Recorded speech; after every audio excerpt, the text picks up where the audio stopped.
Chapter 92. Going all out. Gu Yundong's expression changed and she moved her elbow backward. It's me. A familiar voice came from behind her, conveniently blocking her elbow. Gu Yundong was slightly stunned. She turned around and saw Shao Qingyuan's expressionless face. She was surprised. Why are you here? Shao Qingyuan saw that she did not realize that she was still in his arms, so he pretended not to know anything. He only lowered his voice and said softly, "One came with young Master Liu." Young Master Liu? The one who's chatting with Peng Zhongfei? You know him? I'm not very familiar with him. He's the rich young master who bought our wild boar last time. He's also Liu Wei, who said that he was classmates with the county magistrate's young master yesterday. He wants me to bring him into the mountains for 100 taels of silver. After a pause, Shao Qingyuan continued, I heard that you came to the Peng residence to look for Peng Zhongfei. Young Master Liu happened to be here, so I came to take a look. Gu Yundong blinked. Are you here to help me? Shao Qingyuan was silent for a while. I went into the mountains this morning and caught 2 pheasants. I want to eat salt-baked chicken tonight. Gu Yundong was speechless. You've worked hard enough for food. Shao Qingyuan nodded. I've never eaten it before. It's said to be very delicious. Poor child. Although Gu Yundong was also an orphan, she had eaten good food from kind people when she was young in the orphanage. How do you plan to take back your things? Shao Qingyuan looked at her pitiful gaze and his heart skipped a beat. He had the desire to change his excuse. He was worried that if this continued, it would backfire, so he hurriedly changed the topic. When Gu Yundong heard his question, she suddenly realized that she still had important things to do. Only then did she realize that the two of them were so close. She immediately retreated and said, What else can I do? Of course, I'll beat that Peng Zhongfei up and make him return the thing to me. Shao Qingyuan. Gu Yundong saw that he wanted to say something but did not know where to start. She was amused. Haha, you really believe me? I'm not a fool. Besides, her main goal was not to get the blueprints back. Without these two, she could draw a better one. However, once the house was built, Peng Zhongfei could still find someone to smash it. Hitting someone was a bad idea. Let's be serious. Do me a favor. Not only will I make salt-baked chicken for you tonight, but I'll also cook spicy chicken for you. How about that? Gu Yundong had a seductive look on her face. Shao Qingyuan felt that these words sounded a little familiar. After thinking for a moment, he remembered that he had seduced Liu Wei like this before. How is it? Are you going to help me? Don't worry, it's just a small favor. Gu Yundong used his fingers to create a small distance between them. Shao Qingyuan's voice became exceptionally low. Okay. He would do anything to help. Gu Yundong smiled and lowered her head to tell him his plan. When one go out later and see Peng Zhongfei, you do this. Do you understand? Okay. Gu Yundong patted his shoulder. Be careful. If there's any danger, retreat immediately. Yeah. See you then. Gu Yundong carefully left the room. After walking for a while, she saw the maidservant who had led her looking for her. Gu Yundong coughed lightly. The maidservant suddenly turned her head and scolded her. What's wrong with you? Who asked you to walk around? Do you know what this place is? Can you bear the responsibility if you offend Madam and Miss? Chapter 93. I'll save your life. You walked too fast and left me behind. Do you think you're in the right? Gu Yundong glanced at her. This servant girl seemed to have a sense of superiority. When she saw that Gu Yundong was wearing ordinary clothes and was not a decent person on the surface, she distanced herself from her in disdain. There was at least a 10-meter gap. You! The maid pointed at her angrily. Sure enough, you came from a poor place. You don't know the rules.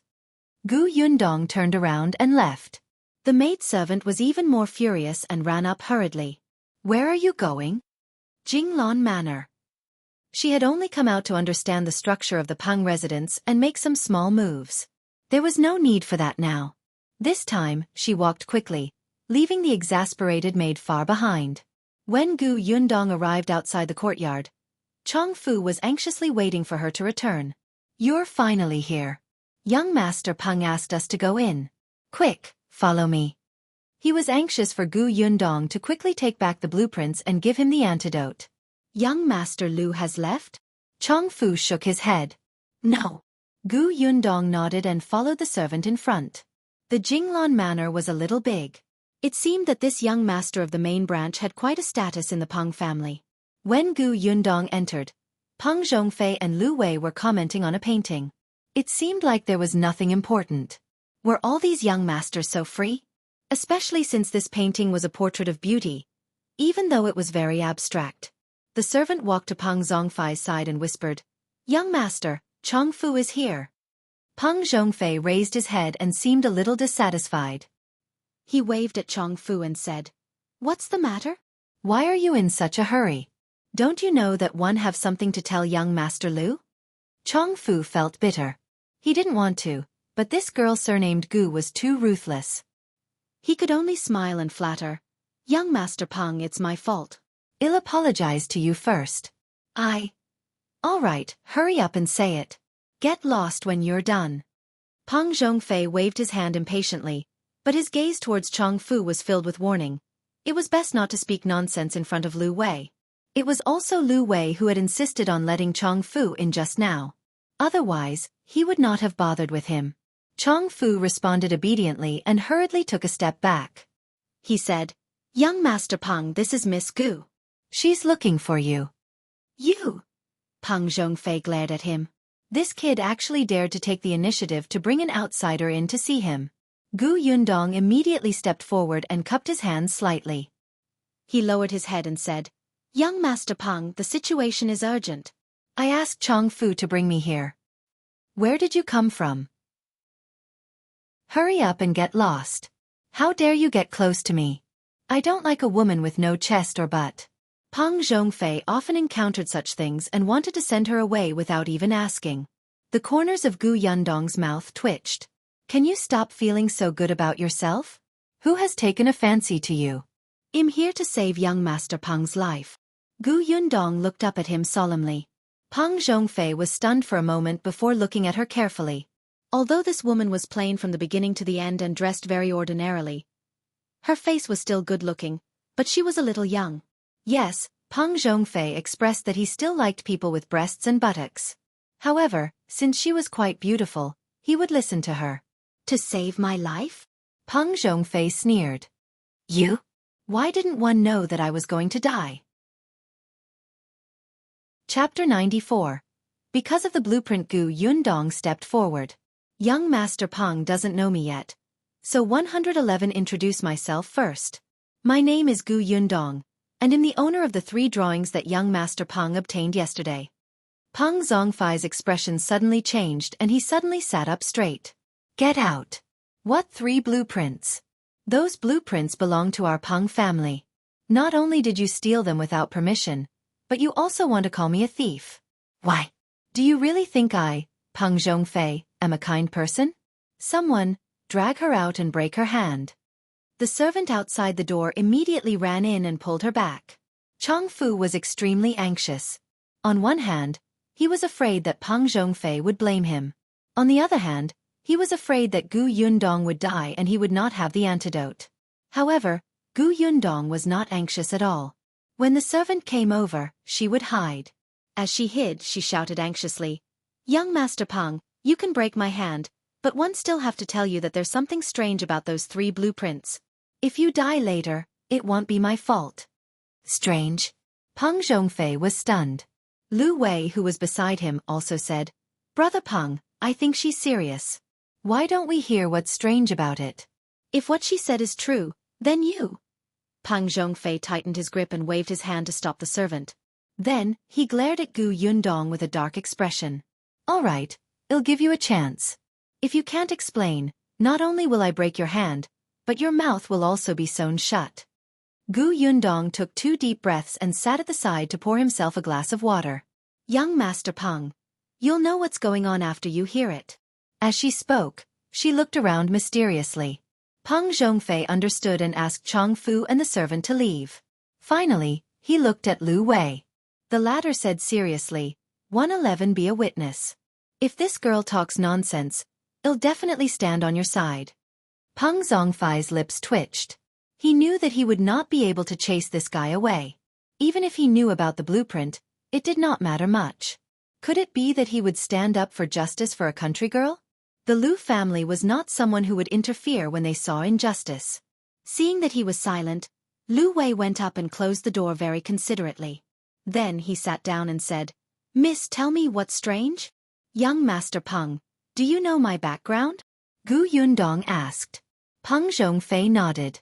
It was precisely because he knew that she had no background that he took the blueprint boldly. Gu Yundong said, "Isn't it strange for young Master Peng? I'm a refugee. I even brought my mother and younger siblings along on the way to escape. But in the end, not only did one arrive at Yongfu village safely, but I also used Lu Taels of silver to build such a huge house.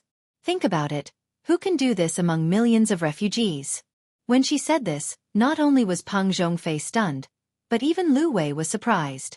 However, when she thought of what he had seen and heard yesterday, she could not help but say, "Isn't it because you're ruthless?" "Aya, that's just fooling the villagers who don't know anything.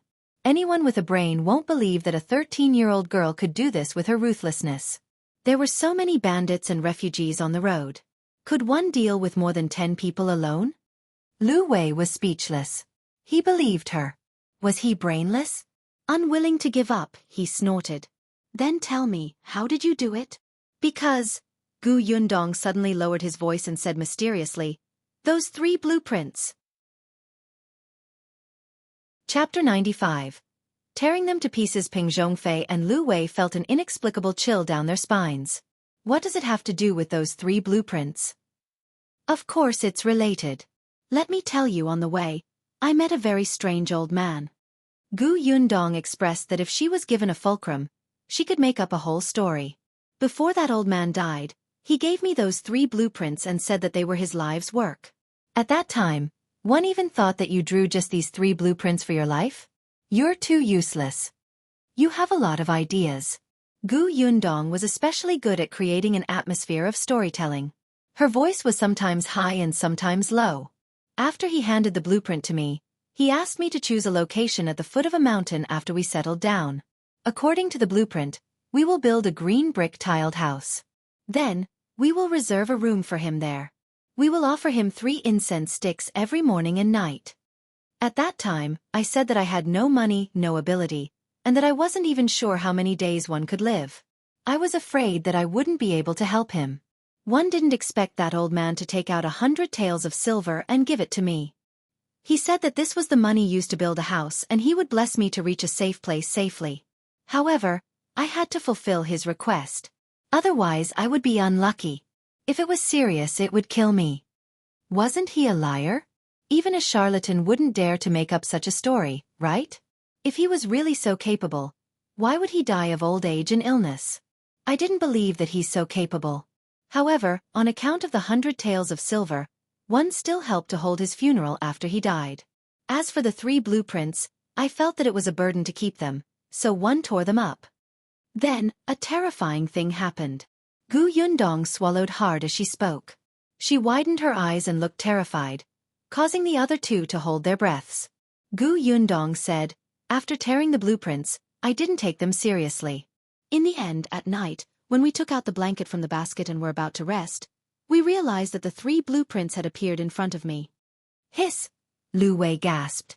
"Really? Of course it's true. I was scared to death at that time. It was as if I had seen a ghost. In a panic, I tore it apart again, but in the blink of an eye, they appeared intact again. Moreover, that night, one fell while walking. One choked on my food and water. One even encountered bandits who wanted to kill me. I almost lost my life. It was as if all the unfortunate things happened that day." When Gu Yundong mentioned this, she still looked like she had lingering fears.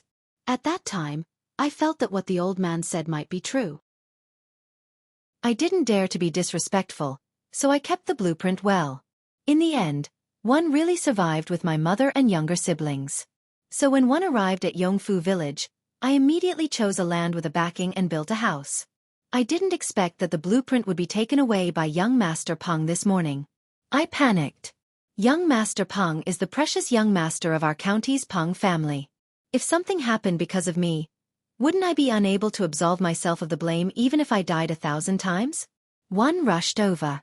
One thought that before the situation was too serious, one would quickly explain it to young Master Peng. Peng Zhongfei and Lu Wei felt like they were listening to a heavenly book. Their faces were filled with disbelief. However, people nowadays were still very respectful of ghosts and deities, especially when Gu Yundong said it in a terrifying manner, as if it really happened. However, it was not as if she could say whatever she wanted. Peng Zhongfei snorted. Don't tell me you're making up a story. Who knows if it's true? That's simple. If young Master Peng doesn't believe me, you can take out that blueprint and tear one to see if it will appear intact again. Peng Zhongfei frowned. He gritted his teeth and really took out the blueprint. Then, in front of Lu Wei and Gu Yundong, he tore it into pieces, the kind that could not even be pieced together. Gu Yundong lowered his head and smiled. Chapter 96. It really appeared the fragments fell to the ground. Peng Zhongfei and Lu Wei narrowed their eyes and stared at the ground. Their expressions were especially solemn, as if they wanted to watch helplessly as the fragments reassembled into a blueprint in front of them. However, there was no movement for a long time. Peng Zhongfei sneered. As expected, you're lying. Have you thought about whether to break your hand or sew your mouth? Gu Yundong frowned. That's impossible. Let me take a look. As she spoke, she walked towards the two of them. When she walked behind Peng Zhongfei, she gently touched his back. That action was instantaneous. Not to mention Lu Wei. Even Peng Zhongfei himself did not notice it at all. Gu Yundong looked at the fragments of the blueprint on the ground. When she met Peng Zhongfei's gloomy expression, she suddenly shivered. She seemed to have thought of something and clapped her hands. Oh right, I remember now. After one tore the blueprint appeared elsewhere. Why don't we look in the room? Peng Zhongfei suddenly turned around and stretched out his hand, almost hitting her eyes. You still want to stall for time and play tricks, right? Before he could finish speaking, Lu Wei, who was standing beside him, suddenly took a big step back and knocked over 2 round stools by his feet, making a dull sound. Peng Zhongfei frowned and turned to look at him. He saw Lu Wei staring at his back in shock. The blueprint has indeed appeared. Where? Peng Zhongfei panicked for a moment, but he still forced himself to calm down. Lu Wei pointed at him. On your back. This was too strange. Lu Wei wiped his eyes forcefully, looking like he couldn't believe it. Impossible. Peng Zhongfei shook his head. His hand subconsciously reached back, but he stopped halfway. He swallowed his saliva and asked, Is it really on my back? Lu Wei nodded desperately. Peng Zhongfei instantly felt cold sweat on his body. After a pause, he closed his eyes and suddenly pulled the blueprint off his back. As soon as he saw the contents of the blueprint, Peng Zhongfei widened his eyes and sucked in a cold breath. He threw the blueprint away. Gu Yundong was quick-witted. Before the blueprint fell to the ground, she hurriedly grabbed it and exhaled softly. Then she looked up at Peng Zhongfei and whispered, Young Master Peng, I'm not lying to you, right? Peng Zhongfei walked far away from the blueprint. He wanted to squeeze out a smile, but he could not. He couldn't help but mutter, Impossible. This must be a trick of yours. Impossible. Gu Yundong was very kind. Then why don't you tear another one? Get lost. What kind of stupid idea was that? Gu Yundong carefully placed the blueprint in her hand on the table and gently smoothed it out. Then, she put her palms together and closed her eyes as she muttered, Don't blame anyone. Grandpa, young Master Peng didn't do it on purpose. Don't blame him. After all, this matter is too strange. Not to mention young Master Peng. No one will believe it. Peng Zhongfei was crept out by her. He felt that there was really something in the room. Fortunately, there were 2 people here. He chuckled dryly. That's right. Who would believe such a thing? Bang! Pa! Just as he finished speaking, a cracking sound suddenly echoed in his ears. Other than Gu Yundong, Peng Zhongfei and Lu Wei were so shocked that they almost jumped up. Their expressions changed instantly. Chapter 97. Maybe the wind is too strong. The 2 of them slowly turned their heads with some difficulty and looked at the place where the sound had come from. There was a shelf there. There was originally a half-meter tall vase on it. At this moment, the vase fell to the ground and shattered without any warning. Just like the blueprint that Peng Zhongfei had torn off just now, it turned into pieces. Peng Zhongfei swallowed his saliva and did not dare to go forward. On the other hand, Gu Yundong walked to the vase in a few steps. She glanced at the broken vase, the flowers on the ground, and the water. She looked up at the two of them and said, "Actually, perhaps the wind was a little strong just now. The vase was blown over, so it shattered. It might not be related to the blueprint." Their gazes immediately shifted to her, and their expressions said, "Even if you want to find an excuse, you have to find something decent, okay? Not to mention that the door of this room was closed and there was no wind at all.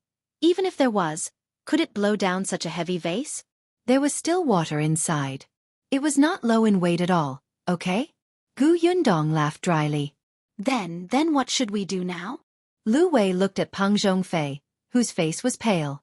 If the blueprint had suddenly appeared behind him, it might have been the girl who did it with some unknown method, but this vase had coincidentally shattered completely. It was too strange. The three of them stood far away. There was no wind, and the ground did not shake, unless there was a ghost. Lu Wei couldn't help but shiver. He regretted staying behind to watch the drama. Would the old man think that he was in cahoots with Peng Zhongfei? In all honesty, he was a good person. Thinking of this, Lu Wei could not help but take a small step back. Peng Zhongfei was flustered and did not notice his small actions. His footsteps were a little slow and trembling as he moved towards the vase. Gu Yundong turned his body slightly to make way for him. At the same time, she pulled out a crossbow from under the cabinet and stored it in her space. Just now, she took advantage of the fact that the two of them were not paying attention and aimed the crossbow at the vase. The angle happened to be at the foot of the cabinet, which was not easy to see. The moment the vase shattered, she came over to block their vision. "Good. Perfect. It'll scare you to death." Peng Zhongfei did not reach the broken vase. He stopped 2 steps away. He swallowed hard and looked at Gu Yundong. He said, "Take the blueprint back. Take it back quickly. Don't appear in front of me again." Gu Yundong stood up. "Don't worry, young Master Peng. Before she could finish speaking, a faint and ancient voice suddenly sounded in the room. "Kid, you're so bold. If I don't punish you, do you really think I'm easy to bully?" "Oh!" Lu Wei was shocked and turned to look at the source of the sound. No one, not a single person, had said such a thing out of the blue. Peng Zhongfei's lips were pale as he looked at Gu Yundong. Gu Yundong looked also puzzled. She pretended to be very angry and ran to the place where the sound came from. "Who's playing tricks here? Come out." She lifted the curtain over there and put the recording pen that she had placed in the curtain into her spatial storage. That was a line from a television drama. After separating from Shao Qingyuan, she had found a place to secretly record it. There's no one." Gu Yundong turned her head and her voice was trembling. She looked at Peng Zhongfei as if she was about to cry. "I've never encountered such a situation before. I was just a little unlucky. There was no need to be so scary. I'm so afraid." Chapter 98. 200 Tales of Sincerity. Lu Wei expressed that he was also very afraid. Could he leave now? Just as he was thinking this, hurried footsteps came from outside, followed by Peng Zhongfei's voice. "Young master. Bad news. Aunt Chui lost her footing and fell into the water." "What?" Peng Zhongfei quickly opened the door. "How is she?" She was saved, but she was quite shocked. "That's good." Peng Zhongfei heaved a sigh of relief. The voice that had appeared out of nowhere echoed in his mind. "Punishment. Oh yes, it must be punishment." He hurriedly turned his head and looked at the blueprint that Gu Yundong had placed on the table. He trembled and apologized sincerely. "Great Immortal. It's my fault. One was wrong. I'll apologize to you. One deserved to die. I'm a bastard. I'm not a good person. I won't have a good ending for doing bad things." As he spoke, he slapped himself hard twice. "Great Immortal, one promised that one won't be greedy for the blueprints in the future and won't destroy them. Moreover, this really isn't my fault. It's all because of him. He gave it to me. 111 deal with him later." With that, he looked at Gu Yundong. "Is this okay?" "I don't know either. In the past, one was unlucky when I tore up the blueprint. You even planned to let someone smash the house after it was built. The situation seems to be more serious than mine. One don't know if he will accept your apology, Gu Yundong said awkwardly. Just as she finished speaking, the servant outside the door said in a panic, "Young master, Black Wolf." Black Wolf suddenly foamed at the mouth and fell to the ground. The Black Wolf was a wolfhound raised by Peng Zhongfei. It usually ate raw meat and drank hot blood. It was raised very ferociously.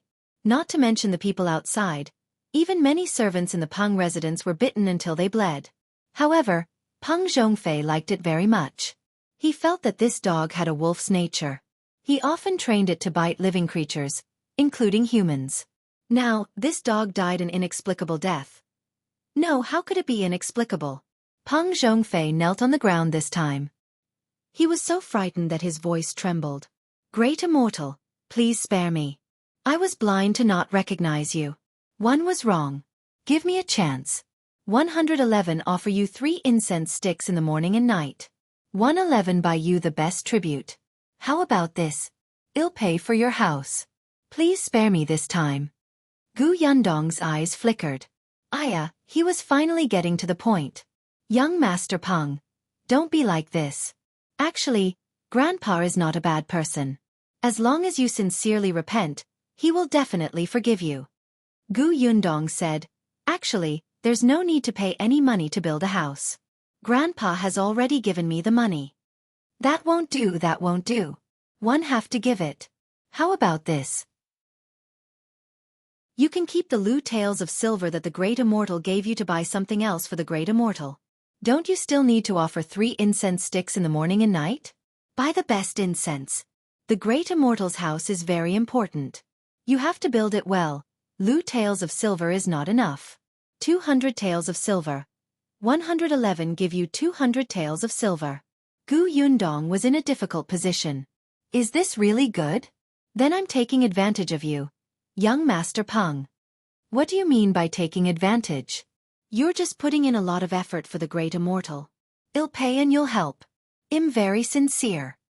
Lu Wei hurriedly said, "I'm also sincere. I'll pay 50 taels." He hoped that the Great Immortal would not treat him and Peng Zhongfei as allies and let him suffer. Gu Yundong's mouth twitched. These rich young masters were really prodigals. Chapter 99. Perfect resolution. After Peng Zhongfei said that he would pay, he waited for another half an hour. When there was no more bad news outside, he slowly heaved a sigh of relief. It seems that the Great Immortal has agreed, right? He looked at Gu Yundong and asked for confirmation in a low voice. Gu Yundong thought about it and nodded uncertainly. Probably? As soon as she finished speaking, another voice sounded in the room. This time, it was different from the previous time. It was a voice that was difficult to tell if it was male or female. Humph, at least you know what's good for you. In the future, you're not allowed to cause trouble for the Gu family. You're not allowed to say a word about what happened today. Yes. Peng Zhongfei and Lu Wei nodded repeatedly. Gu Yundong took the opportunity when they were not paying attention to retract the recording pen. She had recorded this herself, using a voice changer app on her phone. After all, this sentence mentioned the Gu family, so she could not record it from the television drama. However, it was precisely because of the completely different voice from before that the fear in Peng Zhongfei and the other man's hearts intensified. He turned around and went to the inner room. After a while, he took out 2 banknotes, both of which were 100 denominations. There you go. Gu Yundong took the money guiltily. Young Master Peng, don't worry too much. At most, you'll be unlucky a few times. Look, I'm fine. Then I'll leave first. Take care. Gu Yundong put away the drawings on the table and turned to leave the Jinglan Manor. She had drawn this blueprint earlier and placed it in her spatial storage. After she handed the first blueprint to Feng Danning, she would sometimes think of places that needed to be modified and added, so she drew a new one. She planned to give it to Feng Danning in 2 days. In fact, there were only some small details that were different. There were not many changes.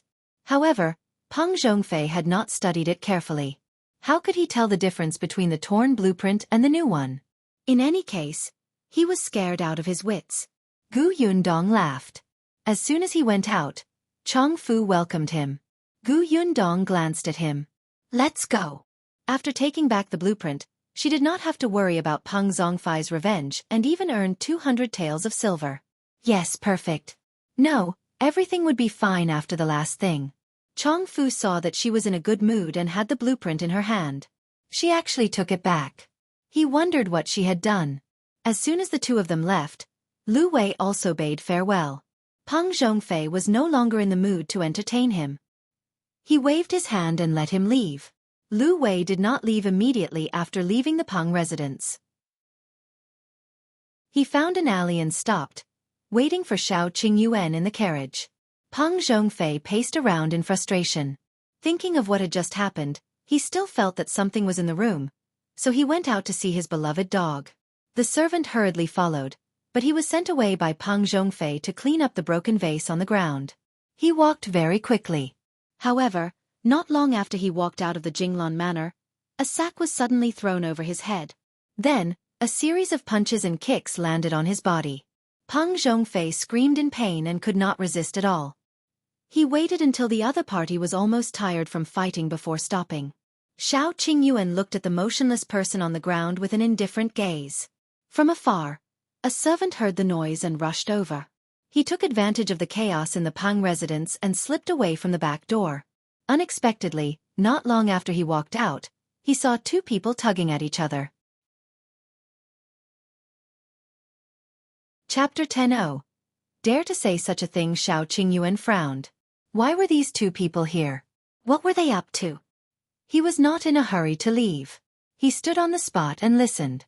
It was Hu Liang and Zhuangzi from Yongfu village. At this moment, the two of them lowered their voices and argued until their faces were red. They even fought. Hu Liang arrived at the county town a little late. After all, both Gu Yundong and Shao Qingyuan had taken a car over. When he arrived outside the Peng residence, he looked for the servant he knew. B0XO. However, that person was not around. The gatekeeper saw that he was sloppy and looked extremely ugly. He was unwilling to pay attention to him, so Hu Liang was blocked outside the residence. He was furious. Even if he was anxious, he could only wait outside. He could be domineering in the village, but in the county, he was a coward and could only cower. Unexpectedly, not long after, Zhuangzi came and wanted to pull him away. How could Hu Liang let it go? He even kicked him ruthlessly. You coward. You're just like your parents. Your parents were beaten up and scolded, but you didn't dare to fight back. You're the same. You're actually afraid of a 13-year-old brat. Don't say that you're my brother in the future. Get lost. Zhuangzi was furious when he heard that. He was recuperating at home today. Later, his parents came back and told him about the Peng family. He did not think much of it, but he felt that the girl from the Gu family would definitely not let the matter rest. Her temper was not like that. In the end, not long after, Goshen came to his house and told him about Hu Liang's plan to destroy the Gu family's new house. The moment Zhuangzi heard that, he panicked. Although they had a disagreement the day before, they had been brothers for many years. It was impossible for him to just watch him court death. Gu Yundong could not deal with the Peng family, but she was more than enough to deal with Hu Liang. Hadn't he suffered enough these few days? Therefore, he could not be bothered to rest at home. He rushed to the Gu family's homestead and did not see anyone. Later, someone said that he had gone in the direction of the county. Zhuangzi was furious and immediately rushed to the county city. As expected, he saw Hu Liang pacing left and right at the back door of the Peng family. Seeing that he had not entered yet, Zhuangzi heaved a sigh of relief and wanted to take him away on the spot. Who would have thought that not only was he obstinate, but he also kept poking at his heart. He was also angry. Hu Liang, one used to call you big brother because you were loyal, decisive, and smart. But look at you now. You just have to hold on to a little girl and not let go. You clearly suffered at her hands and lost money. You knew that you were not her match, but you still insisted on charging up. You're saying that I'm not loyal, decisive, or smart enough now, right? Hu Liang interrupted him impatiently. Let me tell you, it's precisely because one suffered a loss that I have to take revenge. This is a man's backbone. Heh, I'm different from your parents.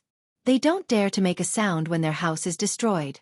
They only know how to cry when their family's land is snatched. One think if your sister is raped one day, your family will only obediently give her to the rapist. They won't even dare to let out a fart. Perhaps they have to thank the rapist for taking a fancy to her. Hu Liang. Zhuangzi's eyes widened. How dare you say such a thing? Why wouldn't one dare? Your family is so cowardly. Otherwise, why haven't you had any friends since you were young? If it weren't for the fact that I pity you, you wouldn't even be my underling. Pfft, one don't want you as my underling anymore. In the future, you might have to rely on your sister who sells her body. Chapter 101. Thrown to the Peng residence, Zhuangzi punched him hard in the face. His eyes were bloodshot and his gaze was filled with hatred. Hu Liang, if you want to die, go ahead. From now on we're not brothers. Just treat it as my kindness being fed to the dogs. He ignored him and turned to leave. Hu Liang sneered. Do you think I care? If it weren't for the fact that I wanted to gather 4 people, one wouldn't be willing to bring you along. Coward. He touched his face and snorted. Damn it, he should have retaliated just now. This kid was too bold to hit him. When he returned to the village, he would teach him a lesson. Although Shao Qingyuan did not hear everything, he knew that Hu Liang was here to cause trouble for Gu Yundong.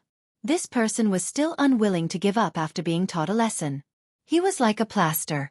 So, Shao Qingyuan could not be blamed. Shao Qingyuan flashed out from behind him and knocked him out with a single palm. Then, he walked to the back door of the Peng residence and waited quietly for a moment. When the gatekeeper was called away to speak, he carried Hu Liang in. He directly threw the man behind a big tree outside Jinglan Manor and left the Peng residence silently. Lu Wei was still waiting for him in the alley. When he saw him coming over, he hurriedly lifted the curtain and let the guy come up. Before Shao Qingyuan could sit down, he couldn't wait to say, "Let me tell you, one just..." Halfway through his sentence, he suddenly realized that he couldn't reveal what was happening in the Peng residence. Hence, the tip of his tongue turned and he immediately changed the topic. Let's go, let's go. We'll go up the mountain now. We agreed to fight roe deer and tigers. However, Shao Qingyuan said, it's getting late today. Let's go another day. Another day? But I'm in a hurry. However, this timing was indeed a little inappropriate. Lu Wei could only sigh and compromise. All right then, tomorrow it is. All right. Shao Qingyuan turned his head away. Then, he got out of the car and left without looking back. Lu Wei pouted. We haven't even finished talking. Why are you in such a hurry to leave? However, what exactly did he go to the Peng residence for? At that time, he only asked him to look for Peng Zhongfei to chat and drink tea. He said that he had something to do and looked for the servants in the residence. It was just that this matter took a long time. Shao Qingyuan quickly walked on the road to Yongfu village. He did not delay for long, but he still did not meet Gu Yundong, who had left earlier. At this moment, Gu Yundong had already followed Chong Fu back to the Chong family. Chong Fu pleaded, Look, you've brought back the blueprint. Can you give me the antidote now? Gu Yundong gave him a white pill and Chong Fu swallowed it without a word. Gu Yundong ignored him. Chong Fu did not need her to teach him a lesson. Peng Zhongfei had suffered such a huge shock. Wouldn't he find trouble with this guy? Hence, she turned around and said to Feng Danning, The matter has been resolved. It's rare for me to come to the county city. One want to buy something. Do you want to go back first? With the 250 taels of silver that Peng Zhongfei and Lu Wei had given her, she was a rich person now. She could buy many items that were not in the plan. There's no hurry. What do you want to buy? One can help you carry it. Feng Danning really admired Gu Yundong. At such a young age, she was robbed by the overlord young master of the Peng family. It actually took less than 4 hours for her to bring it back and she was completely fine. Feng Danning felt that he could not do it. He suddenly felt that all these years had been in vain. Gu Yundong thought for a moment. After all, Feng Danning was more familiar with this county than her. She nodded. All right, let's go. Chapter 102. Buying a carriage. Gu Yundong first brought Feng Danning for lunch. It was the best restaurant in the county. Yuexiang Restaurant. Feng Danning only knew that the food in this restaurant was good, but he had never been willing to come in to eat. He did not expect to take advantage of Yundong and taste the food at Yuexiang restaurant. It was delicious, but it was too expensive and the portion was small. Just a palm-sized dish cost 30 copper coins. Feng Danning felt sorry for Gu Yundong's money. However, this girl was very generous. After eating, she asked Feng Danning to bring her to the market. She wanted to buy a carriage. You want to buy a carriage? Feng Danning was surprised. This Gu girl who had escaped from the wilderness was indeed more capable than he had imagined. He thought that it would be good enough if she could take out 100 taels of silver to build a house. He did not expect that she still had the money to buy a carriage. Gu Yundong nodded. It's convenient to buy a carriage. If we hadn't taken someone else's mule cart into the city today, we wouldn't know how much time we would have wasted. Moreover, my sister-in-law is still young. With a carriage, we can bring them to the city to play. Gu Yunshu and Gu Yunke rarely had the chance to go out and play. In the past, when they were in the Gu family, Gu Yunshu was probably the only one who had gone to town. Later, they were on the way to escape. This time they went far, but they did not have the leisure to stop and take a good look. Now that she had settled down, she had money on hand and could send Yunshu to school. In the future, she would bring them out to play whenever there was a festival. If you want to buy horses, you have to go to the market on East Street, which specializes in selling livestock. It's just that it's already past noon. One don't know if there are any good horses. Gu Yundong nodded. Then let's go to the market in East Street to take a look. If we can't find anything good today, we'll come back another day. Feng Danning laughed and led her to East Street. After noon, the market was not as lively. Feng Danning knew someone here. He was a smart kid who looked after the place. He directly brought them to the innermost part of the market. Uncle Feng, you're lucky today. Just now, the broker from the Wan family brokerage brought 3 or 4 horses over. I've seen them. They're better than the ones sold this morning. Feng Danning perked up. Really? Hurry up and bring us to take a look. The horses were indeed good horses, but they were also not cheap. Gu Yundong was not very good at checking horses, but Feng Danning had some experience. In addition, the kid beside him helped to bargain. In the end, he bought a strong brown-haired horse for 15 taels of silver. This horse was quite friendly to Gu Yundong, and she liked it. It was not old, so she decided that it was it. When the broker asked her if she wanted a carriage, she definitely did. However, there was no need for it to be too gorgeous. After all, she often went back and forth in the village. It was all dirt. In the end, Gu Yundong chose an ordinary-looking but sturdy carriage. She put on the horse rope and could leave. This carriage also cost 3 taels. Tsk, it was expensive. But now that she had a carriage and a house, Gu Yundong was very satisfied. After the carriage was bought, Gu Yundong wanted to go to South Street to buy something. It was prosperous there and was close to the city gate. Feng Danning was a little excited as he drove the carriage. Men loved vehicles, regardless of modern times or ancient times, even if this vehicle was not his. The two of them took the carriage to the East Street. Unexpectedly, when the carriage passed by the back road of the Peng residence, the door of the Peng residence opened and a person was thrown out heavily. If not for Feng Danning's sharp eyes and quick hands, the horse would have been shocked. Chapter 103. Who cares? Gu Yundong quickly held the carriage door and sat down. He looked up at the person who had been thrown out. That person was in a sorry state. The lower half of his body looked bloody, and his face was swollen. Why does he look so familiar? Where have I seen him before? She didn't know him, but Feng Danning did. He was shocked. Isn't this Hu Liang? Why is he here and beaten up like this by the Peng family? Yundong, should we? Feng Danning wanted to ask if he could help. Although this rascal was quite hateful, they were from the same village after all. It was a little unreasonable for him to stand by and do nothing when he saw him like this. Unexpectedly, before he could finish speaking, Hu Liang, who was beaten half to death, started crying at the Peng residence. I'm not lying. I'm really here to look for young Master Peng. That Gu Yundong wants to harm young Master Peng. She went around our village saying that young Master Peng stole her things and even said that she has a backer to torture young Master Peng to death. Hu Liang did not know how things had turned out like this. He had been in the Peng residence since the moment he woke up. He was about to look for young Master Peng when he was caught. They said that he was a thief who had broken into the residence. He must have been involved in young Master's accident. Then, he was beaten up without a word and thrown out. Gu Yundong sneered. Facing Feng Daning's similarly gloomy expression, she said, "Who cares if he dies?" It didn't look like he had been hit very seriously. He still had so much strength to frame her. Feng Daning did not look at Hu Liang again and drove the carriage past him. Hu Liang still wanted to work hard, but he did not expect another person to come out of the Peng residence. It was Peng Zhongfei's servant. This servant had been taking care of Peng Zhongfei, who had been beaten up previously. Later on, he heard the subordinates talking about Hu Liang. When he reported it to the young master was actually very angry. He said that the Gu family was under his protection now. Whoever dared to destroy the Gu family's house would be going against the Peng family. He asked the servant to come out and give Hu Liang a warning. The servant did not look at Hu Liang. He only said a few words to the thugs beside him before entering again. As soon as he left, the thugs began to approach Hu Liang step by step. Gu Yundong and his wife did not know what happened after that.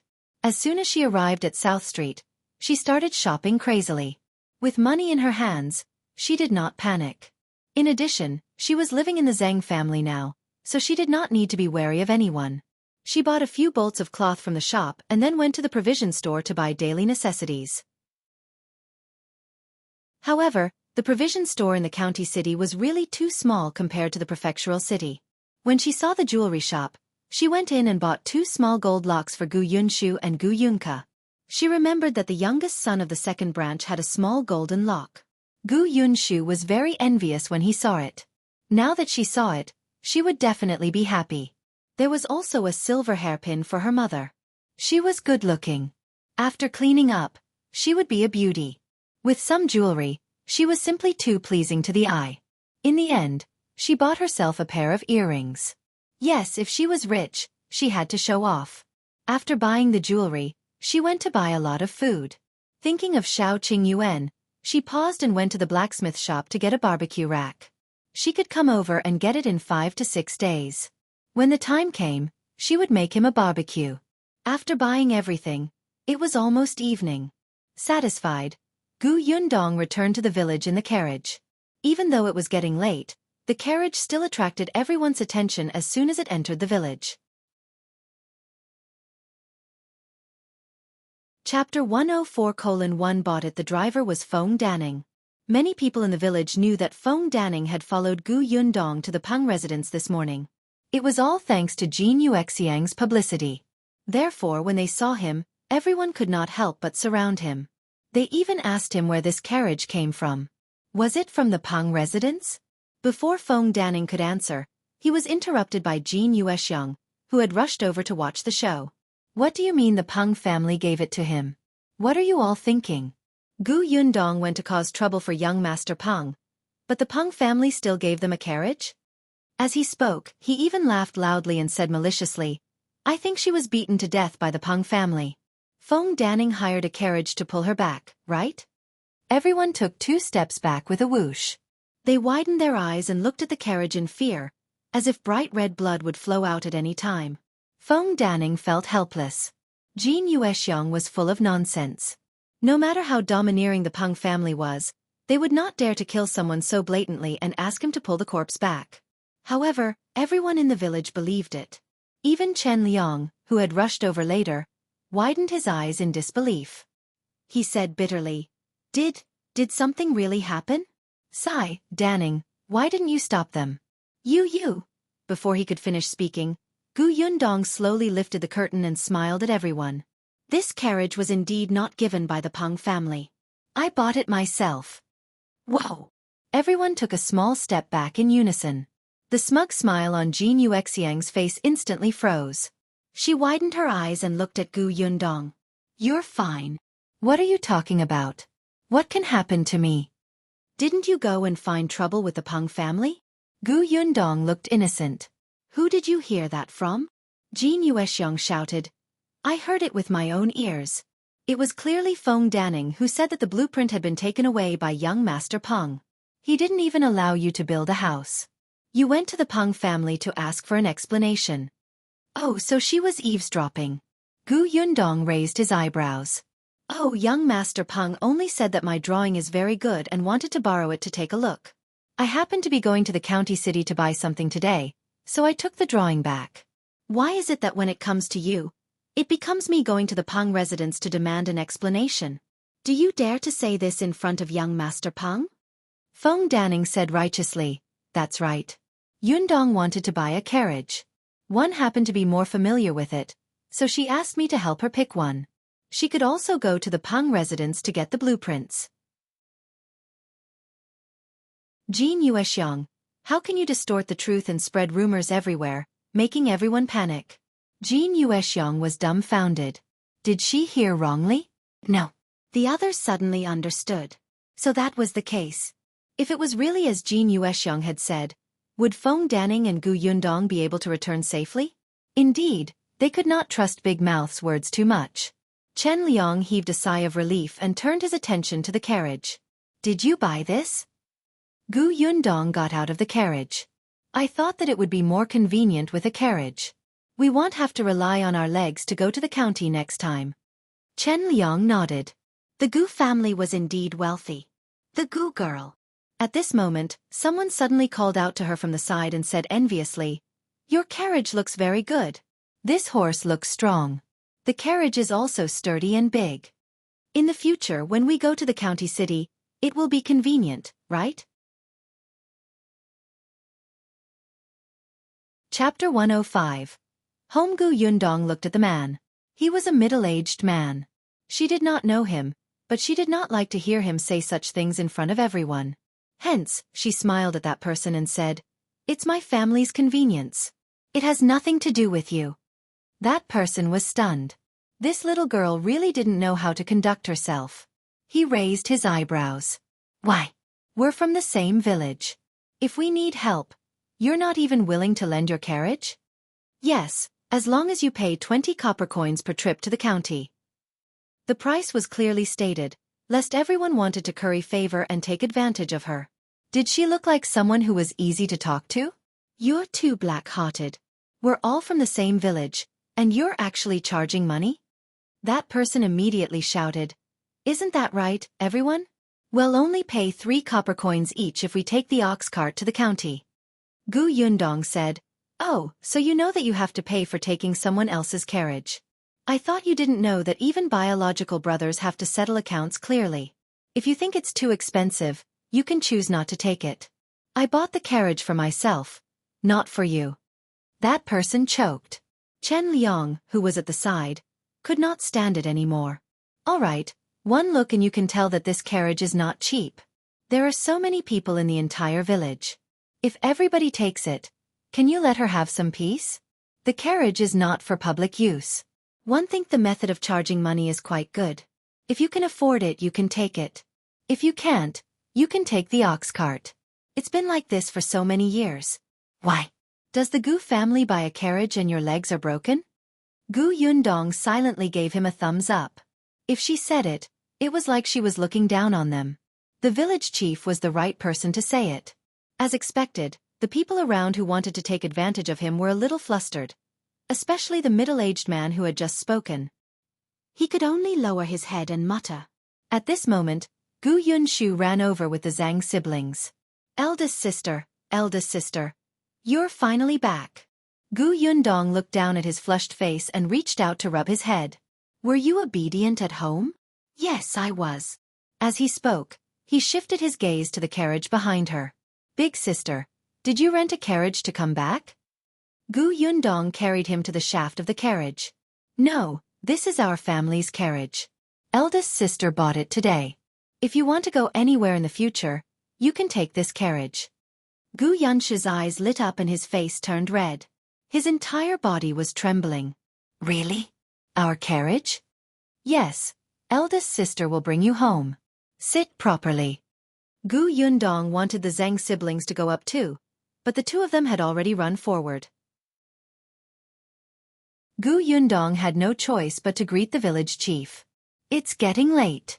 My mother is still waiting for me at home, so 111 go home first." Go back, go back. It's been a long day. Chen Liang waved his hand and smiled. No matter what, their village finally had its first carriage. As the village chief, he was also proud. Feng Danning led the carriage inside. There were still many villagers following behind. Although they couldn't take it, they could watch. It was good to feast their eyes. Gu Yundong did not care. When she arrived at the Zhang residence, she carried Gu Yunshu down. The little fellow immediately ran in front of the horse. Feng Danning stopped him from approaching in case the horse was shocked. Gu Yundong reminded him before entering the house. Unexpectedly, as soon as she entered, she stumbled towards Gu Yunke. The little girl's eyes were red, as if she had just cried. Chapter 106. Gu Yunke complains Gu Yundong was stunned. Why are you crying? Who bullied you? It's older brother. The little girl began to complain. Older brother was bad. One also wanted to pick up eldest sister. He didn't even wait for me and ran away. I'm so angry. Gu Yunke was young and malnourished. She would stagger if she walked faster, let alone run. Gu Yunshu did not notice and ran to the village entrance to pick up eldest sister. The little girl was so angry that she stomped her feet twice. 111 Ignore brother from now on. Just as she finished speaking, Gu Yunshu ran in excitedly and said to her, Little sister, eldest sister bought a carriage. It's outside the door. Hurry up and take a look. The little girl's eyes immediately lit up. I want to see, want to see. Then, she naturally held Gu Yunshu's hand and the two of them happily walked out of the courtyard. Gu Yundong. As long as the two of you are happy. She shook her head and stood up to look at Madame Yang and Madame Dong. Madame Yang's eyes were also sparkling. Gu Yundong laughed. If you want to see it, go and see it. But don't get too close to the horse's butt. Madame Yang ran away. Only then did Dong Xiulan walk to her side and exhale softly. It's good that you're fine. Qingyuan came back earlier and said that your matter has been resolved. The Peng family won't find trouble with you. But I'm always worried about you not coming back. Auntie Dong, don't worry. If one was not confident that I could solve the problem, one wouldn't have rushed forward rashly. Gu Yundong quite liked Dong Xiulan. You said that Shao Qingyuan is back. Is he next door? I think so. You saw him in the county, didn't you? I did. He even did me a favor. Dong Xiulan immediately smiled. Am I right? Qingyuan is a good child. Yeah. As they were talking, Gu Yunshu came in with a stick of candied hawthorn in his hand. Eldest sister, did you buy this for us? Just now, Uncle Feng said that there were many things to unload in the carriage, so he went to help carry them. He did not expect to see a few red sticks of candied hawthorn as soon as he got in. He was fine, but Gu Yunke had already licked off half of the candy. There should be a few more skewers in the carriage. Give one to Zhang Yu and the others each and leave 2 for Uncle Feng to take home. Gu Yunshu ran away again. When Gu Yundong went out, Feng Danning had already unloaded half of the things in the carriage. Beside him, there were people holding a stick of candied hawthorn in one hand and carrying small items on the ground with the other hand into the house. Gu Yundong rubbed her forehead and chased them to the side to eat. She and Madame Dong brought everything back. The Zheng family's courtyard was not big, but they had a pig shed previously. Although they did not raise pigs anymore, they could still let the horse live in it after tidying it up. Feng Danning had wanted Gu Yundong to leave the carriage at his house, but Gu Yundong saw that the children surrounded the carriage and were unwilling to leave, so he gave up. After Feng Danning left, Gu Yundong began to sort out the pile of things he had bought. She bought a lot of cloth. When she saw one of the navy blue cloths, she subconsciously felt that it was very suitable for Shao Qingyuan, so she bought it. Looking at this piece of cloth, she was a little stunned. It was not easy to give it away, right? Forget it, she would think about it later. Just as she was about to put it away, Dong Xiulan came in. Yundong, Qingyuan sent 2 pheasants over earlier. Are we going to cook them tonight? Her gaze landed on the cloth in her hand. This fabric looks good. Is it for Yunshu? Is the color too dark? Chapter 107. Buying field, studying, finding father, treating illness. Gu Yundong suddenly felt a little guilty. However, he quickly adjusted himself and said, "It's not for Yun Shu. It's for my father. When I bought the cloth, I counted the entire family. Only now do I remember that my father is not around." Dong Xiaolan was afraid that she would be sad, so she quickly said, "You'll definitely be reunited soon. You even bought so much cloth? If you trust my skills, I'll make a piece of clothes for each of you." "That's good." Gu Yundong smiled. "Auntie's embroidery skills are good, so it's definitely not a problem for you to make clothes.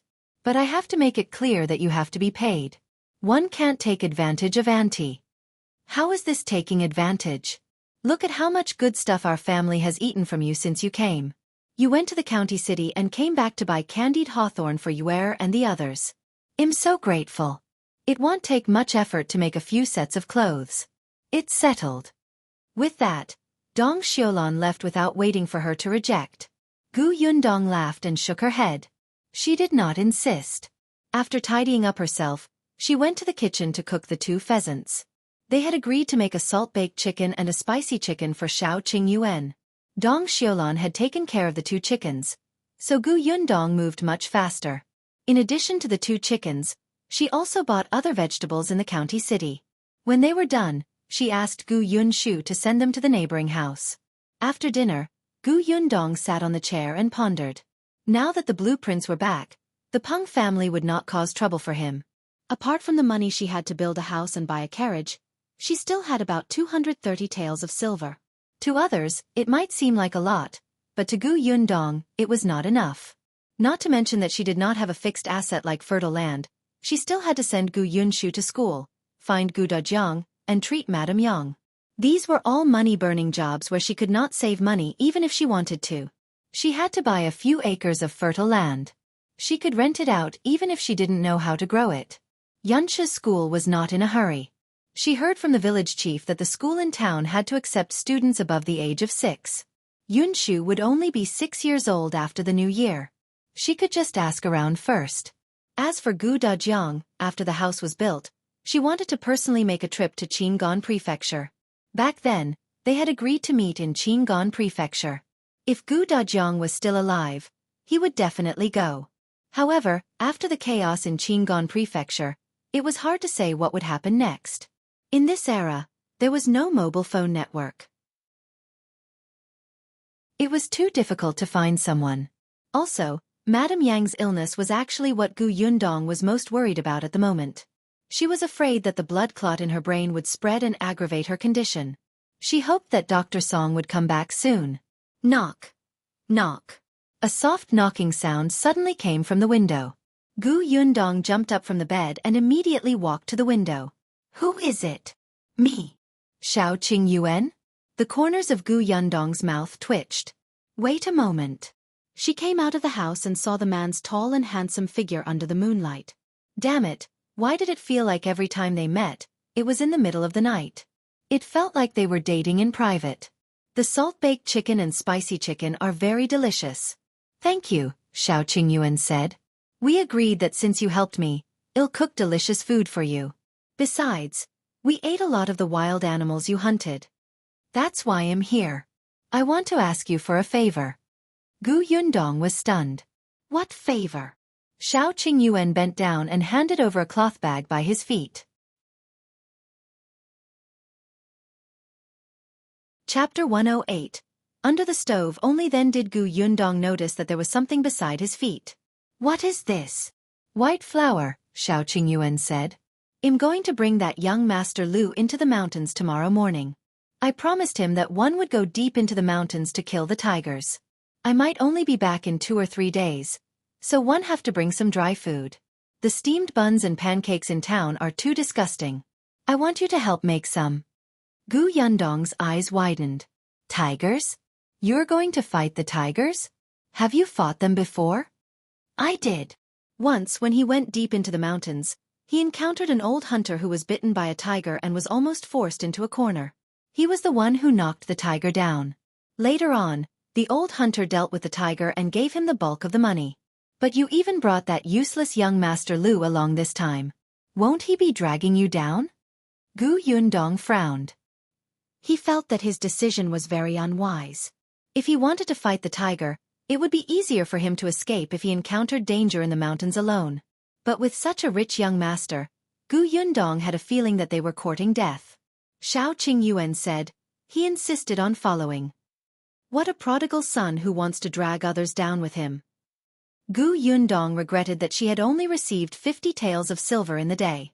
One think it's better for you to knock him out and throw him into a tree. That's what one planned to do.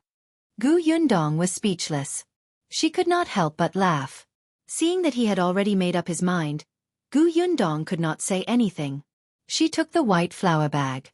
Wait a moment. 111 make pancakes for you now. In this weather, it won't be a problem to keep them for 2 or 3 days. Later you can make them hot and eat them. By the way, can you eat spicy food? I'll make you some hot sauce. I'll warm you up. Shao Qingyuan couldn't help but smile when he saw her turn around and return to the kitchen. Okay.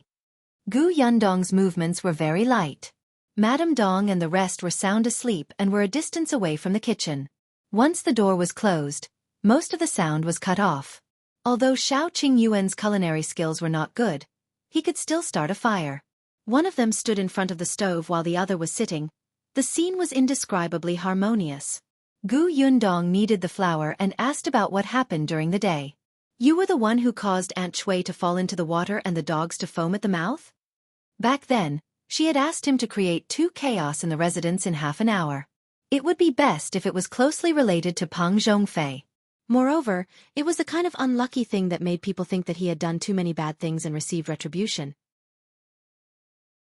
As expected, the 2 consecutive incidents made Peng Zhongfei believe her words without a doubt.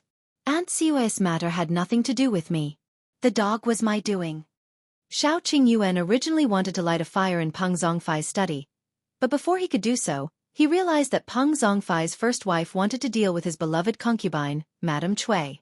Shao Qingyuan watched coldly as his wife and concubines fought.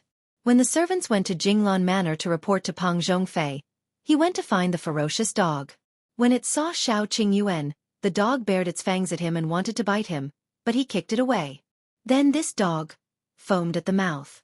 Gu Yundong could not help but laugh when she heard that. She was very agile. When Shao Qingyuan asked her how to get the blueprint back, she said what she needed to say. There was nothing to hide from the 2 of them. When all the pancakes were done, Gu Yundong gathered them all and handed them to Shao Qingyuan. Time was limited, so she could only make do with this. Shao Qingyuan was about to leave with the cloth bag containing the hot pancakes and sauce when Gu Yundong suddenly thought of something and hurriedly stopped him. Wait a moment. Chapter 109. Who is Shao Qingyuan? Gu Yundong ran into his room and quickly came out with the crossbow in his hand. I'll lend this to you, she said. But after you defeat the tiger, you'll give me 10% of the silver. It's not that I'm ruthless, but this is good stuff. You've seen it before. It's powerful and life-saving. Shao Qingyuan lowered his head and looked at the crossbow in his hand. His slightly lowered eyes seemed to flash. His fingers tightened slightly. After a moment, he looked up. I'll give you 20%. Gu Yundong's eyes lit up. This guy was too smart. Only then did Shao Qingyuan leave. However, his back view made him look even taller. Gu Yundong then tidied up the kitchen and went to sleep. The next morning, the entire Yongfu village became noisy again. It wasn't farm time now, and most of the people were chatting outside. Hence, they saw the gorgeous carriage that had sped over early in the morning. Everyone at the village entrance stood up with a whoosh. What's going on? The Gu family bought a carriage yesterday. Who bought it today? As soon as someone finished speaking, he heard the servant driving the carriage ask, Brother, how do we get to Shao Qingyuan's house? Shao Qingyuan? Who is it? There's no such person in our village. Did you find the wrong person? The servant was dumbfounded. What? There was no such person? Isn't this Yongfu village? It's Yongfu village, but there's indeed no one called Shao Qingyuan. Tell me in detail what that person looks like. He might be from the neighboring village. I'll help you ask around. Why ask? Madame Zhou couldn't stand it anymore. She squeezed in with a washing basin and couldn't help but roll her eyes at the group of people. Then she said to the servant, Why are you looking for Shao Qingyuan? Don't tell me you're looking for trouble? The curtain of the carriage was lifted, revealing Lu Wei's face. He smiled and said to Madame Zhou, I'm looking for him to help me. He's from this village, right? Someone beside him recognized him. Wasn't this the young master behind Madame Fang and her daughter that day? The discussions at the side made Madame Zhou understand. It seemed that they were not looking for trouble. She heaved a sigh of relief and pointed to the left. Shao Qingyuan's house is at the foot of the mountain over there. Go over and you'll see a house under construction. Just go a little further. A villager exclaimed, Isn't that the home of a wolf cub? A wolf cub. That's right, the wolf cub seemed to be called Shao Qing something. This was a habit, and they almost forgot his original name. Lu Wei thanked him and asked the servant to drive the carriage to the Shao family. When everyone saw him leave, they followed behind curiously. Not long after, Lu Wei entered the Shao family's house. The villagers who had followed him here were a little far from his house. They only dared to stand at the entrance of the Zhang family's house and discuss.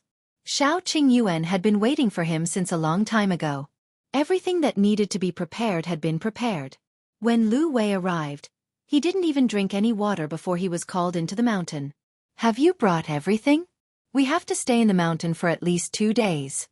When Liu An, the servant beside him, heard that he would be staying for a few more days, he immediately could not take it anymore. Young master, why you're not coming back on the same day? Don't be silly. We have to go deep into the mountains to hunt tigers. How can we come back in a day?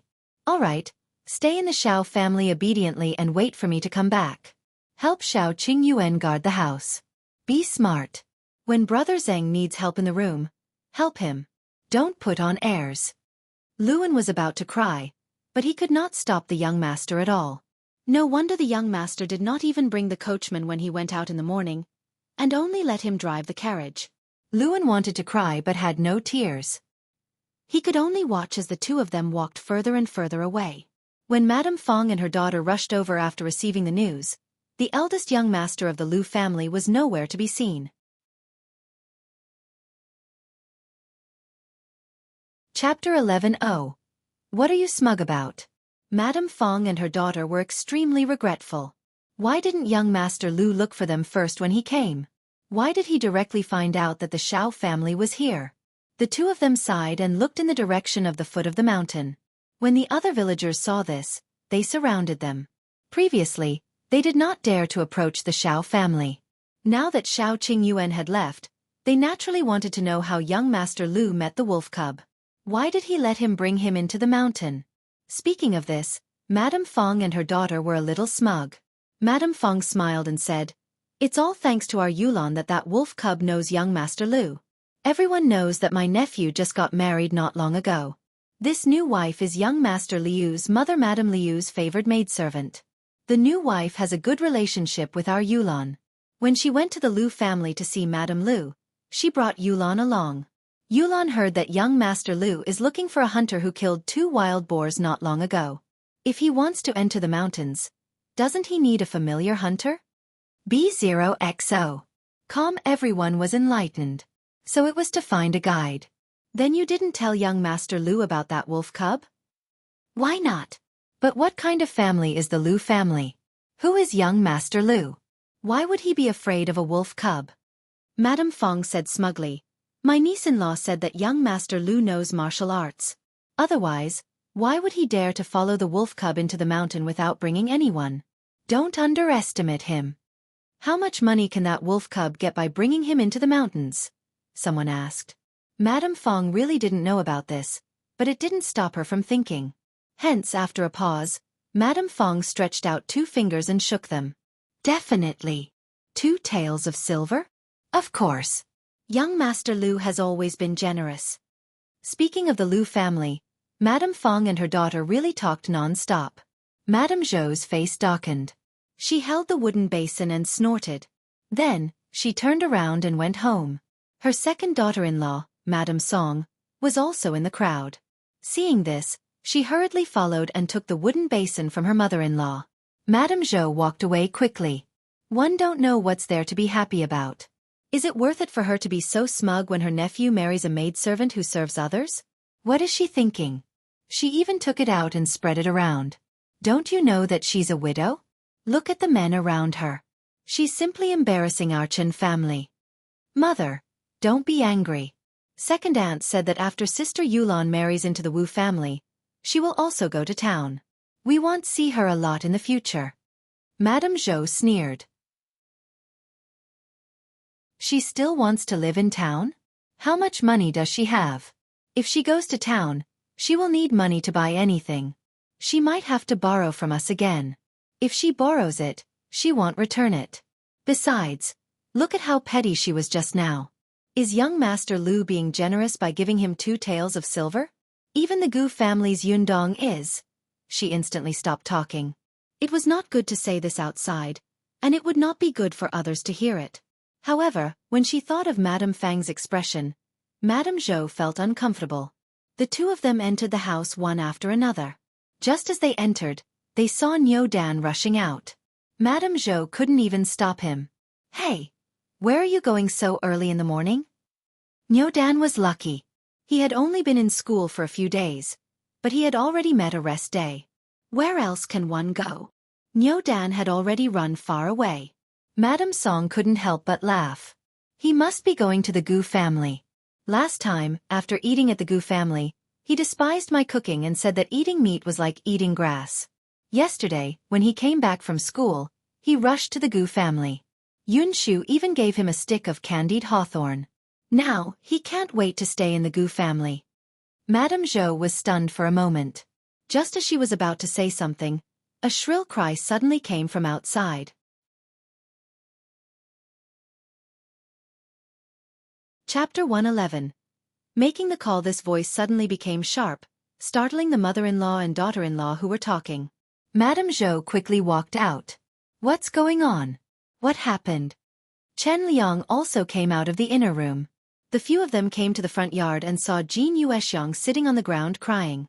Village chief, our Liangzi is in trouble. His legs were broken. Chen Liang and the others were shocked. Before they could react, they saw Hu Liang being carried into the courtyard. Hu Liang looked terrible. The smell of blood on his body was extremely strong. His eyes were closed as he fell asleep. Chen Liang quickly took a few steps forward. What's going on? Who hit him? Jin Yuexiang immediately pointed to a man who was being held by the Hu brothers. That's him. Liangzi came back with him. That person struggled angrily but did not break free. His face was ashen as he said, You guys really don't know what's good for you. I was kind enough to send your son back, but you guys are blackmailing me. Bah, if I had known, I wouldn't have cared about your son's life. Jin Yuexiang got up and rushed over to grab the man's face. What did you say? Say it again. Chen Liang quickly called his wife and daughter-in-law to stop her. What are you doing? He hasn't said it clearly. Why did you attack? Then, he looked at the man and asked, What exactly happened? The man snorted. Uncle Chen Liang, Im Quan from the neighboring village. You should know my father, Jiang Fang. I've been working in the county city recently. This morning, one saw Hu Liang being thrown into the alley with blood all over him. One didn't know what happened, so one brought him back out of kindness. Who knew that when one sent him to the Hu family and wanted to leave, they would invite a doctor while entertain me hypocritically. After the doctor said that he couldn't keep his legs, the Hu family actually didn't let me leave. They even said that I beat Hu Liang up and asked me to compensate. I've never seen such a shameless person. If one had known, I wouldn't have cared about Hu Liang's life at all. Jin Yuexiang shouted, If it wasn't for you, would you be so kind as to send him back? My Liangzi is so pitiful. Why did he meet such a heartless person like you? You're going to be struck by lightning. Ah Quan gritted his teeth. The one who's struck by lightning will be your Hu family. You raised a son who only knows how to steal. He deserves this outcome. Village chief, you heard him. He's admitting that he did it. Madame Zhou and Madame Song could not help but roll their eyes. When did he admit it? Chen Liang could not be bothered with her. He only asked Ah Quan, Then do you know who beat him up? Ah Quan immediately fell silent. Chen Liang frowned. Seeing that Jin Yuexiang wanted to make a fuss again, he glared at her. Go ahead, Ah Quan. One I've asked around. Quan hesitated for a moment before saying, They said that Hu Liang's legs were broken by the people from the Peng family. As soon as he said this, everyone was stunned. Even Jin Yuexiang seemed to have choked. Quan did not mention this at all just now. He only said that they would naturally know when Hu Liang woke up. But how could it be the Peng family? The Peng family had no enmity with their family. What right did they have to break her son's legs? Jin Yuexiang was a person who bullied the weak and feared the strong. Quan was alone. Although she was sad and heartbroken that Liangzi had broken his legs, she still wanted him to compensate her under the instigation of her two sons. However, how would Jin Yuexiang dare to challenge the Peng family? It was at this moment that Gu Yundong entered the village chief's house.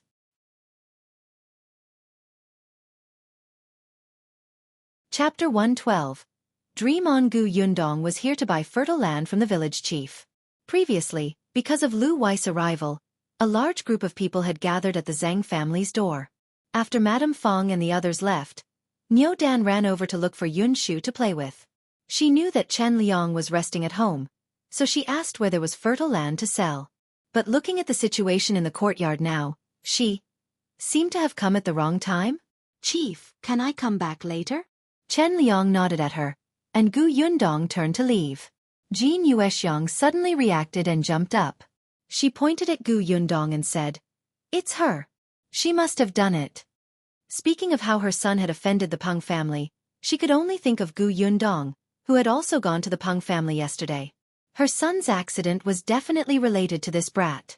Gu Yundong was dumbfounded. She was just a passerby. What did it have to do with her? Chen Liang also felt that Jin Yuexiang was being unreasonable. "Why did Yundong hit your son? Your family compensated her 5 taels of silver, and Yundong also said that this matter would end here. Jin Yuexiang, you don't like the young lady, so you threw dirty water at her. Can you still be a human?" Jin Yu was extremely furious. "It's her. Village chief. It's really her. Our Liangzi heard that this brat went to settle scores with the Peng family, so he followed her to the county to look for young Master Peng. In the end, he didn't come back. Fai lost his legs when he was sent back this morning. If it wasn't this girl, who did it?" Chen Liang's face darkened when he heard that. "So you're saying that Hu Liang wanted to harm Yundong first?" Jin Yuexiang choked and quickly argued. "Didn't he fail? On the contrary, my Liangzi ended up like this. You're the village chief of Yongfu village. You have to stand up for my Liangzi." "That's right." The Hu brothers looked at each other and said, "Liangzi's life is ruined. He won't be able to support himself in the future. Gu Yundong has to pay 100 taels of silver no matter what." Gu Yundong's lips twitched. "Dream on. Why? Do you want to have a taste of being whipped by me?" The Hu brothers suddenly shut their mouths and did not dare to speak anymore. Although they had not seen Gu Yundong's actions with their own eyes, they had heard a lot, especially about their parents being sent flying with a kick. On the other side, Quan could not stand it anymore. One already said that it was the Peng residents who did it. The Peng residents spread the word that Hu Liang sneaked into the residence and stole something. He was caught red-handed by the servants of the Peng residence, which was why he was beaten up like this. Gu Yundong said, "Did you hear that? If you still think that one hit him, fine. Let's go to the Peng residence and talk about it. Let's see what's going on. Anyway, my family has a carriage, so it's convenient to enter the county city. But let's make it clear. If you accuse me, this won't be something that can be resolved with 5 taels of silver. Think about it clearly." As she spoke, she looked at the Hu brothers. The two of them quickly turned their heads away. Wrong. It would be easier to blackmail Quan than Gu Yundong. At this moment, Hu Liang finally opened his eyes. He vaguely heard his mother's voice and tilted his head. Jin Yuexiang immediately reacted and rushed up to shout, Liangzi, how are you? Tell me what happened." When Hu Liang woke up, he was in so much pain that his forehead was covered in sweat. He immediately cried, Mother, my legs are gone. The Peng family broke my legs." All right, forget about blackmailing Gu Yundong now. Even Quan was no longer an option.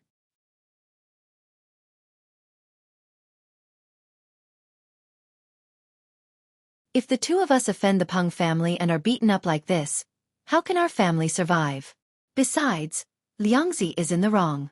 How am I in the wrong? Ah! Hu Liang was so agitated that he pulled at his wound. Before he could catch his breath, he fainted again.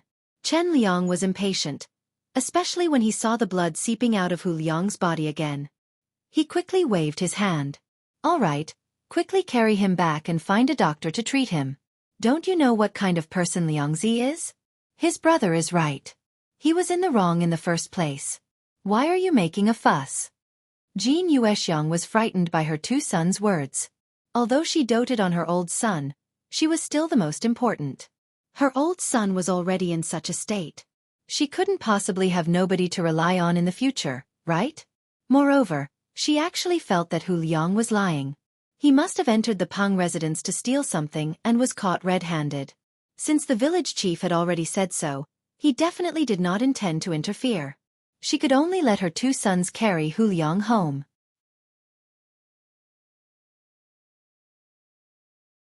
Chapter 114. Madame Zhou sending food. Only then did Chen Liang heave a sigh of relief. He turned around and said to Madame Zhou, Hu Liang was spoiled to this extent by his parents. Every time he did something wrong, they didn't hit, scold, or teach him a lesson. They even protected him and doted on him like their eyeballs. Now, someone else has helped teach his son how to be a human. You guys have to remember not to raise Nyodan to be like him. Madame Zhou and Madame Song nodded. Seeing that the matter had been resolved, Quan said goodbye. Chen Liang expressed his apologies for delaying him. Quan was fine with it. The unreasonable Hu family had nothing to do with Chen Liang. As soon as he left, Chen Liang looked at Gu Yundong, who was quietly standing at the side.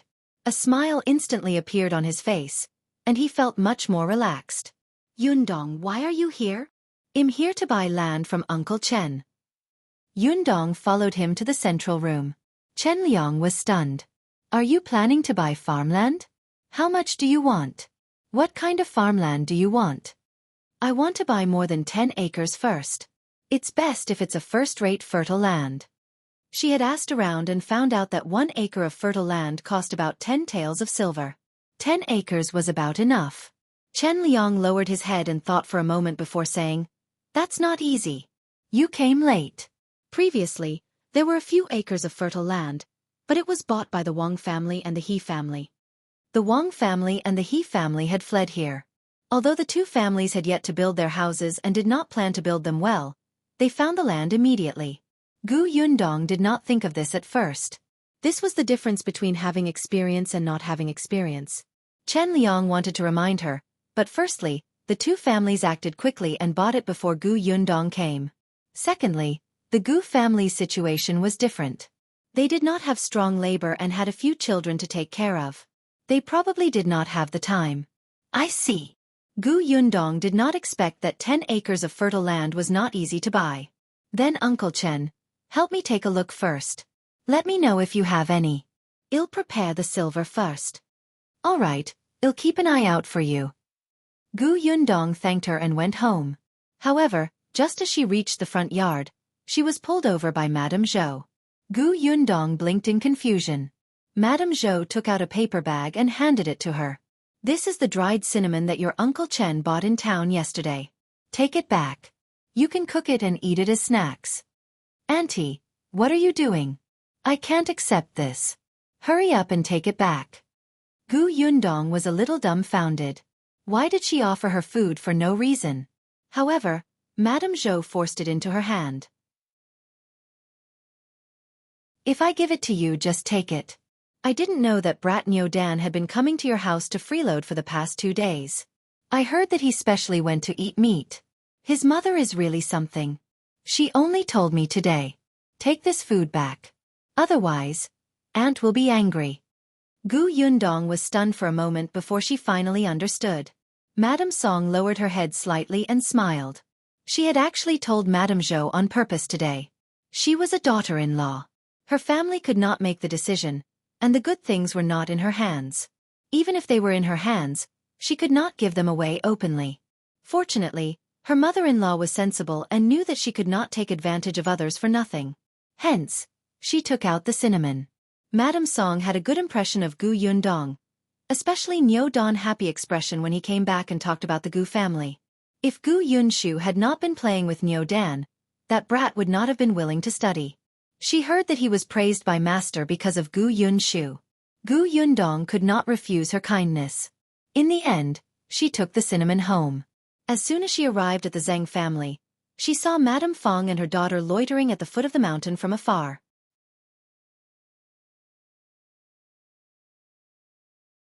Chapter 115. Dumbfounded Liu An. Gu Yundong thought of the mother and daughter's enthusiasm for Lu Wei, and felt that it was a little painful to the eyes. Could this be a bad idea? She shook her head and turned to enter. As soon as she entered, she heard a commotion coming from the courtyard. She followed the sound and looked over. She saw Yunshu, Yunke, the Zhang siblings, and Niu Dan standing in front of the horse shed with a small handful of hay in their hands. Lu Wei's manservant, Liu An, stood at the side and made a fuss as he spoke. You can't feed it too much. It won't be able to eat. Hey, Kiki, how many handfuls have you taken? Gu Yunke opened her round eyes and made a 3 gesture with her hand. I've only taken the second one. It's very hungry. Don't talk nonsense. If one didn't eat for the entire night, the next day, my stomach gurgles. Liu An vomited blood. You're a human, it's a horse. So, you're bullying it? Gu Yunke was furious. Liu An held onto the pillar of the horse shed at the side. Why was it like this? Why was it like this? He only saw the little girl eating a piece of fragrant oil pancake in her hand and was a little greedy. But why did he have to explain the key points of how to raise a horse to a group of children in the end? He was a page boy, not a groom, and definitely not a nanny. Gu Yundong wanted to laugh, especially after Gu Yunke said that. The other children all looked at Liu An accusingly. Niu Dan's words were even more shocking. I heard that those rich families don't treat horses as humans. You also said that they were horses. Of course, they couldn't be seen as humans. It's different for our family. They treat cows very well and give them all the delicious food. Niu Dan's family had a cow that his father and grandfather treasured. The children nodded and felt that it made sense. Liu An was at a loss for words. How could he prove his love for horses? Gu Yundong coughed lightly and walked forward with a smile. Gu Yunke was still holding the dry grass in her hand. She waved it and ran over. Eldest sister, Liu An bullied our horse. Liu An was speechless. Was she not even going to call him brother now? He was inferior to a horse. Gu Yundong took the hay from her hand and put it aside. She said in a low voice. Liu An is right. Horses have very thin bellies, so they can't eat too much. She actually wanted to say stomach, but she was afraid that the children would not understand. When we feed the horses, it's best to cut the hay short, soak it soft or crush it so that the horses can eat happily. Just like Kiki, you can't eat cakes that are too hard and big, right? Gu Yunke nodded, not fully understanding. Eldest sister is right. When you're free, you can even take the horse for a walk. Well, go now. Gu Yunshu also threw away the hay. Eldest sister had said that the horse could not eat too much. Eldest sister was right. Gu Yundong turned to look at Liu An. Thank you. Liu An's eyes widened. He really wasn't a nanny.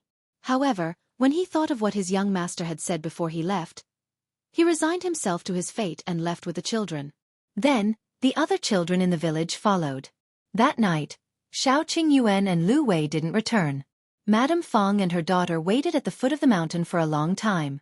In the end, they could only go home regretfully. However, the next day, the two of them persevered to the foot of the mountain again. This time they knew how to cover up. They took the basket and pretended to pick wild vegetables. Gu Yundong was still unaware of their actions. When he woke up the next day, it was already a little late. The Dong family had already gone out. She walked slowly to the courtyard. She did not expect to see Gu Yunshu sitting alone in front of the horse shed with his chin on his hand, mumbling something.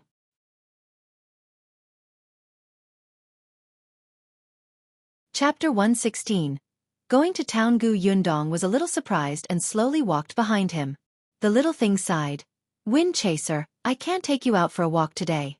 Brother Liu An said that he has something to do in the county city. The Zhang brothers and sisters have gone to the fields. Nyoden also went to school. Mother went to the river to wash clothes. I can't hold you alone, so I can only talk to you here. Wind Chaser was the name they gave the horse yesterday.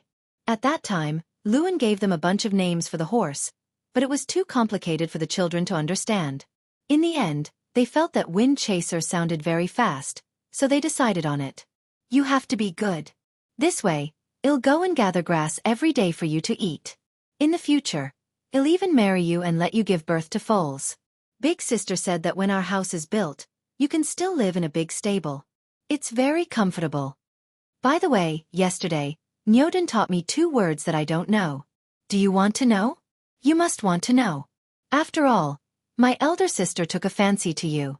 You must be an eager-to-learn horse. 111 write it for you immediately. As Gu Yunshu spoke, he squatted down and used a branch to draw on the ground. After writing, she tilted her head and read it carefully. After wiping it off, she wrote again. Gu Yundong watched from behind him for a long time. When she saw her small figure squatting on the ground alone, she secretly sighed. Yunshu had only been in Yongfu village for a short period of time. Now, the only good friends she had were Niu Dan and Zheng Lu. Niu Dan was going to school. Although Zheng Lu was young, he still had to work every day. Early this morning, he went to the fields with his brother and sister. Actually, Yunshu had to work in the old Gu family in the past. Seeing Zhang Lu busy himself, he wanted to follow. But how could Madame Dong let him do things for her? She stopped him and let him rest at home no matter what. She even fed the chickens in the backyard in advance and cleaned the courtyard. Gu Yundong wondered if she should let Yunshu go to school. This child liked to study very much and was very intelligent. Even if the school in town only accepted children over the age of 6, Yunshu had basic talent and was only a few months older. Perhaps the teacher could make an exception and accept her? Their house had not been built yet. They did not have poultry, fields, or vegetables. There was a limit to the work they could do. They could try going to the school in town. At the thought of this, Gu Yundong went forward and patted him on the shoulder. Why are you mumbling here alone? Gu Yunshu suddenly turned around. When he saw eldest sister, he hurriedly threw away the branch in his hand and stood up. Elder sister, I'm talking to Wind Chaser. What are you saying? He said that Brother Liu An isn't around, so I can't take him out for a walk. Gu Yundong smiled.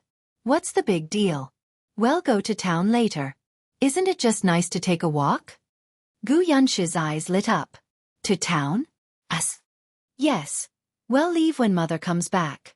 Where's Kiki? She's eating in the kitchen. Gu Yunshu sighed. Eldest sister, you really have to talk to her properly. If she continues to eat like this, she'll really become fat. She eats meat early in the morning. It's such a big bowl. As soon as he finished speaking, Gu Yunke rushed out of the kitchen and pushed him twice. Stupid brother baddie. I'll bite you. Gu Yundong picked her up and shook her. Yes, the young lady was a little heavier than before, but it was not that serious. Compared to those children who were excessively fed and clothed, she still failed. All right, go back to your room and change first. When the 2 children came out after changing, Madame Yang had also returned.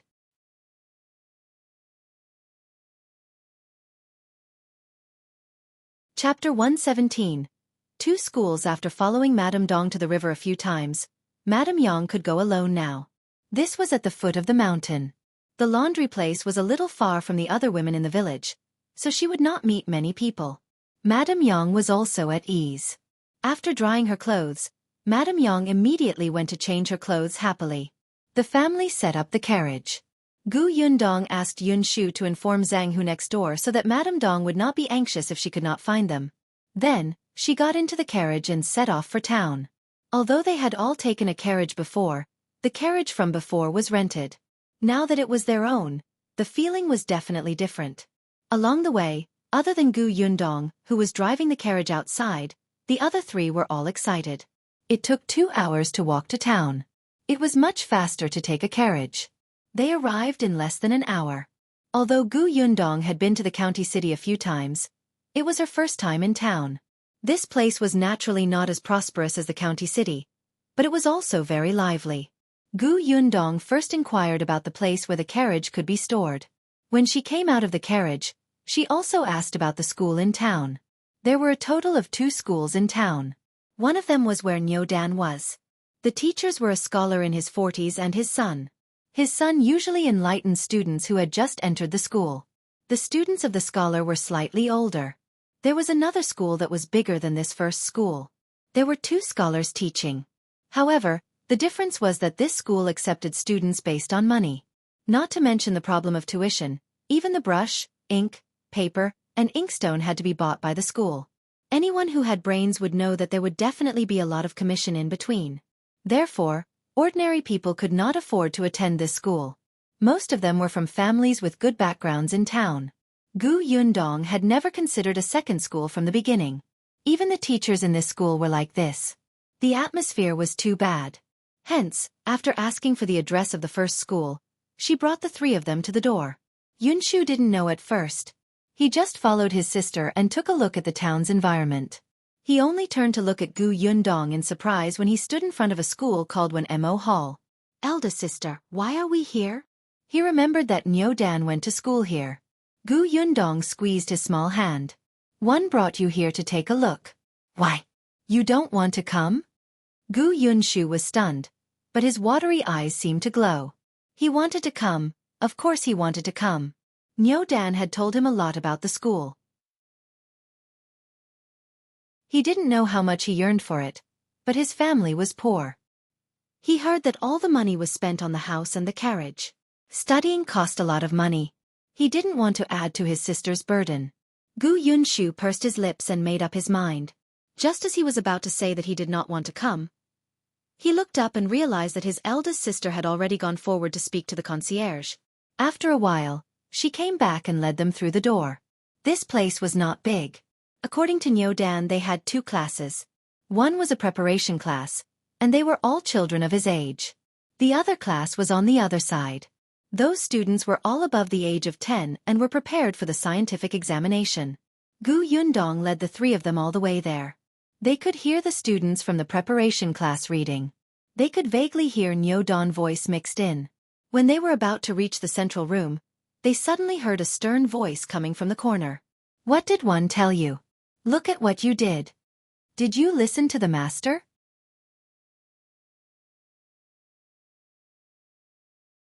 Chapter 118. Teacher Gu Yundong stopped in his tracks. Gu Yunke grabbed her hand nervously. The voice from the corner was still there. At this moment, another thin and childish voice sounded. Teacher, I just want to help my family do some work. My family is in trouble now. Father injured his hand, so the work in the field is slow. One think, what are you thinking? The teacher interrupted him sternly. I told you long ago that we are scholars. The hands of scholars hold pens and write. Look at how rough your hands are now. If you use your hands to flip through books, you can cut the pages. Gu Yundong frowned. What was this guy saying? However, the master seemed to get angrier as he spoke. If your family is in trouble, won't other families be in trouble? If you lack money, you can borrow it from the master. Why are you going to the fields? If you want to help your family, you can go and copy books. Will the master stop you? The student lowered his voice even more. There are too many students copying books in town. My handwriting isn't good. The price given by the bookstore owner is too low. What's the reason for your poor handwriting? It's because you took your hands, which should have been holding a pen, to pick up a hoe. You're a scholar. A scholar should do his job. Have you completed the homework I set up every day? You still have the mood to go to the fields. It seems that you've read too little. Master, All right. I don't want to hear it from you. This matter will only happen once. There won't be a next time. Study hard and don't worry about anything else. You're very talented in studying. I believe that you'll definitely be able to pass the Tongxing exam next year. All right, go back. The student did not say anything else and walked out with his head lowered. He did not seem to be in a good mood.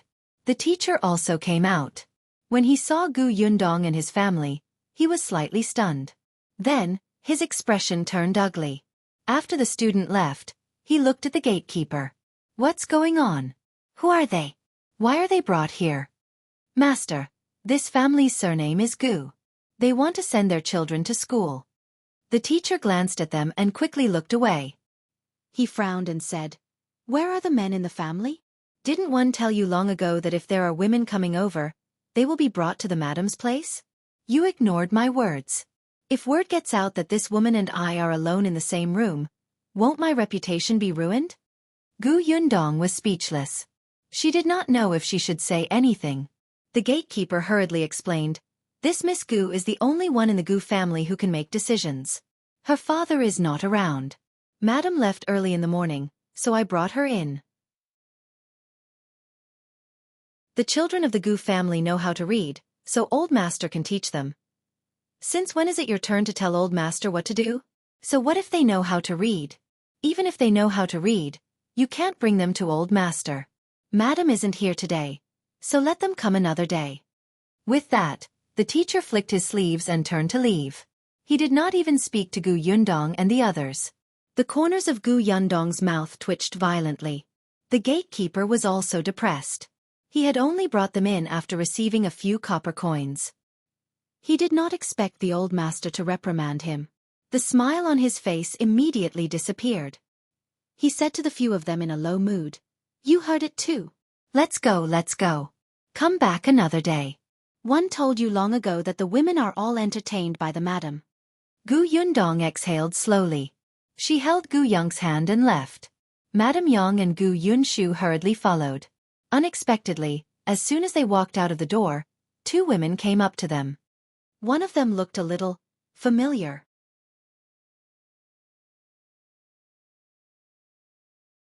Chapter 119. Not here. Gu Yundong took a few more glances at the woman and remembered. Wasn't this the in-law she had seen at Madame Fang's house? It seemed like her surname was Wu. According to Madame Fang, the family that was engaged to Chen Yulan was indeed from town. Gu Yundong did not like Madame Fang and had an average impression of Auntie Wu.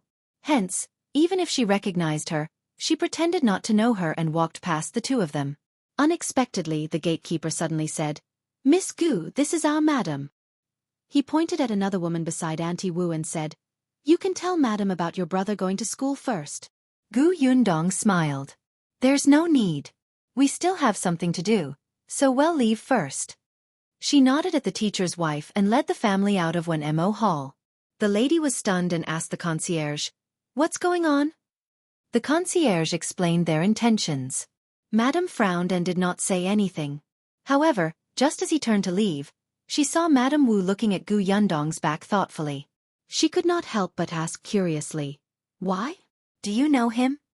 Madame Wu came back to her senses and said with a smile, "I've met her once.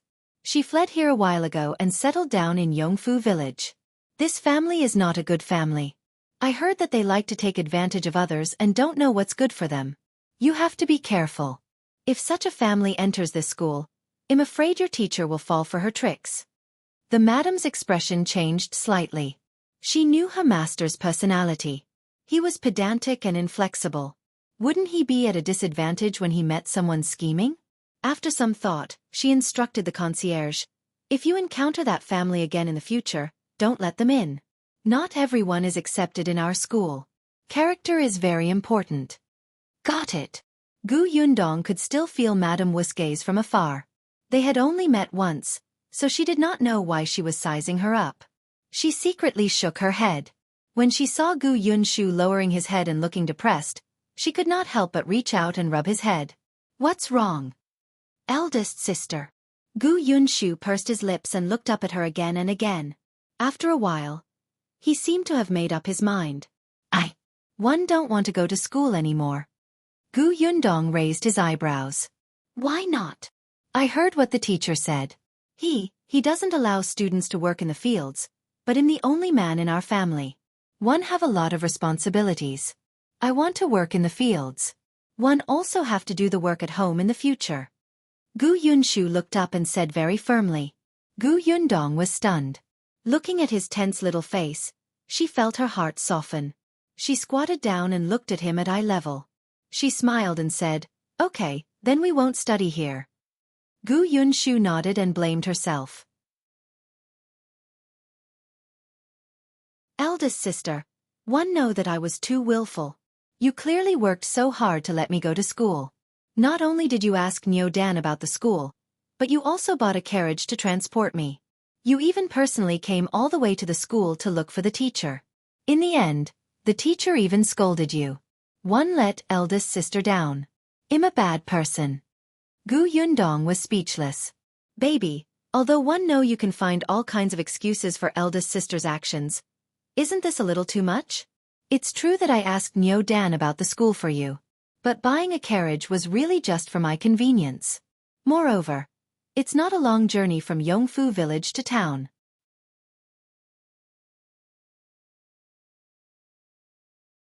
Chapter 120. Too disappointed Gu Yundong did not know whether to laugh or cry. Yunshu, eldest sister approves of you not attending the school not because you are too willful, but because eldest sister feels that this teacher is too pedantic and completely contradicts eldest sister's views. Gu Yunshu tilted his head. Huh? In the past, father said that one has to pass many examinations to become a preparation scholar, an elementary scholar, a high scholar, and an honorable scholar. Every time they take an examination, they have to stay in a narrow shed for a day or even a few days. In such an environment, not to mention a weak scholar, even a strong man might not be able to last. Look at that teacher. Isn't he so fair and thin that he looks like he would collapse at the slightest breeze? His thoughts are simply misleading. The imperial court even sets up a field leave every May to encourage students to go home and cut wheat. Why is it that in the eyes of that teacher, field work is something that students shouldn't do? She even suspected that the teacher was still a scholar because he was not feeling well in the examination hall. Moreover, the expression on the master's face when he was with a woman was as if she had tainted his innocence. It was simply blinding. Did he think that he was in high demand? She did not think that the teacher was a bad person. From what he said, if the student's family was in trouble, he would help. It was just that she did not agree with the teacher's views. It was better to find a suitable teacher. Gu Yunshu felt that what eldest sister said made sense. So that teacher is wrong. Gu Yundong pinched his face. Let's not think about when Mo Hall. Let's go to another school. Gu Yunshu was about to leave when he heard this and immediately stopped in his tracks. But didn't you say that the school fees are very expensive? This is all hearsay. Eldest sister thinks that it's impossible to judge a school without taking a look personally. For example, when Mo Hall. Previously, she had heard the village chief brag about it. It was good in every aspect. Now that she saw the teacher, she felt that rumors were indeed terrifying. Gu Yunshu nodded and followed her obediently. But the result was not satisfactory. Gu Yundong had just spoken a few words with the concierge when the other party asked for a tael of silver first.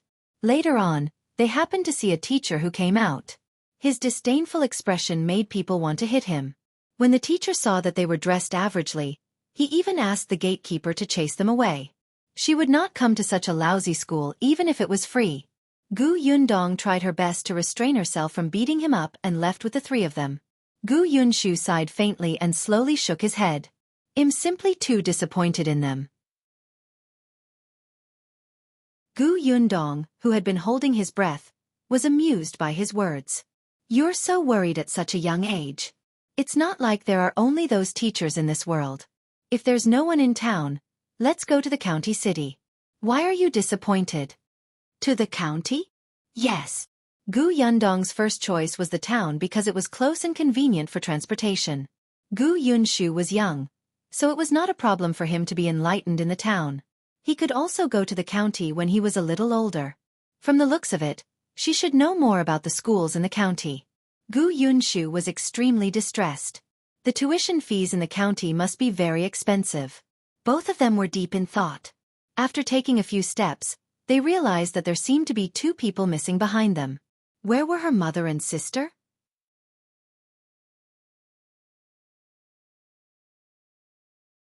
Chapter 121. Returning to the village, Gu Yundong's eyebrows twitched. She quickly turned around to look for it and heaved a sigh of relief. Fortunately, they were only 3 meters away and were not lost. She held Gu Yunshu's hand and turned back. She saw the two of them staring at a stall selling pears.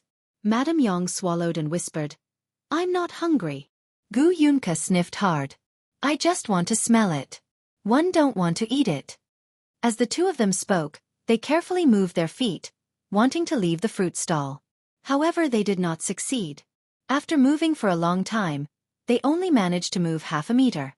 On the other hand, the old man selling pears was doing his best to persuade the customers to stay.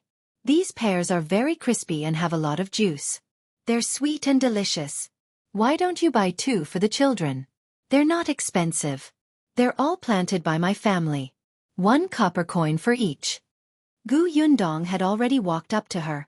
Seeing this, she could not help but rub her forehead.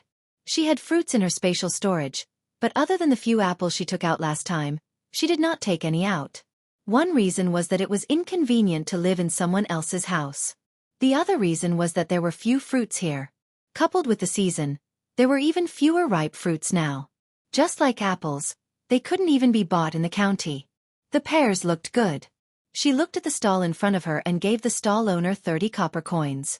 She picked 30 pears. The old man's eyes lit up. He even gave her 2 more for free. Gu Yundong wiped them with a handkerchief and gave them 1 each. Madame Yang happily took a bite. But Gu Yunke frowned and looked up at Gu Yundong. She said seriously, "I'm just smelling it." I don't want to buy it." She was sensible.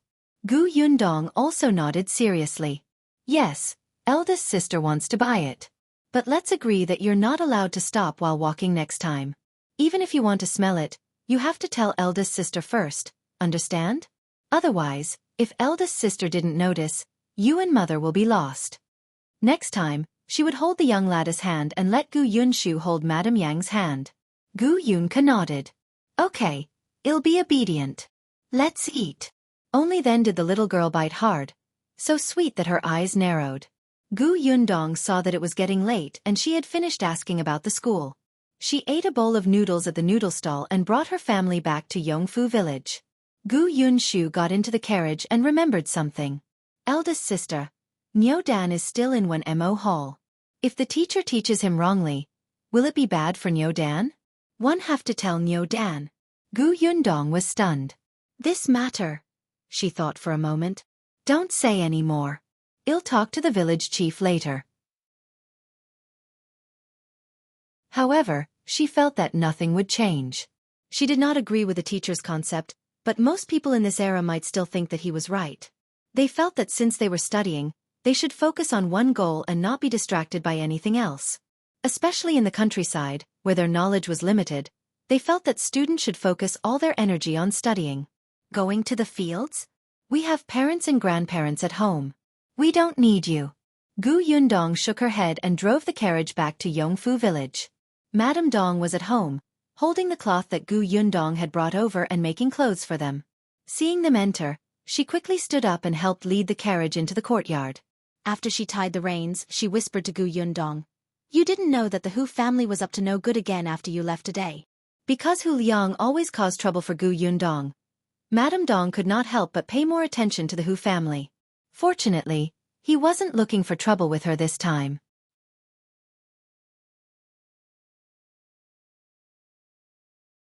Chapter 122.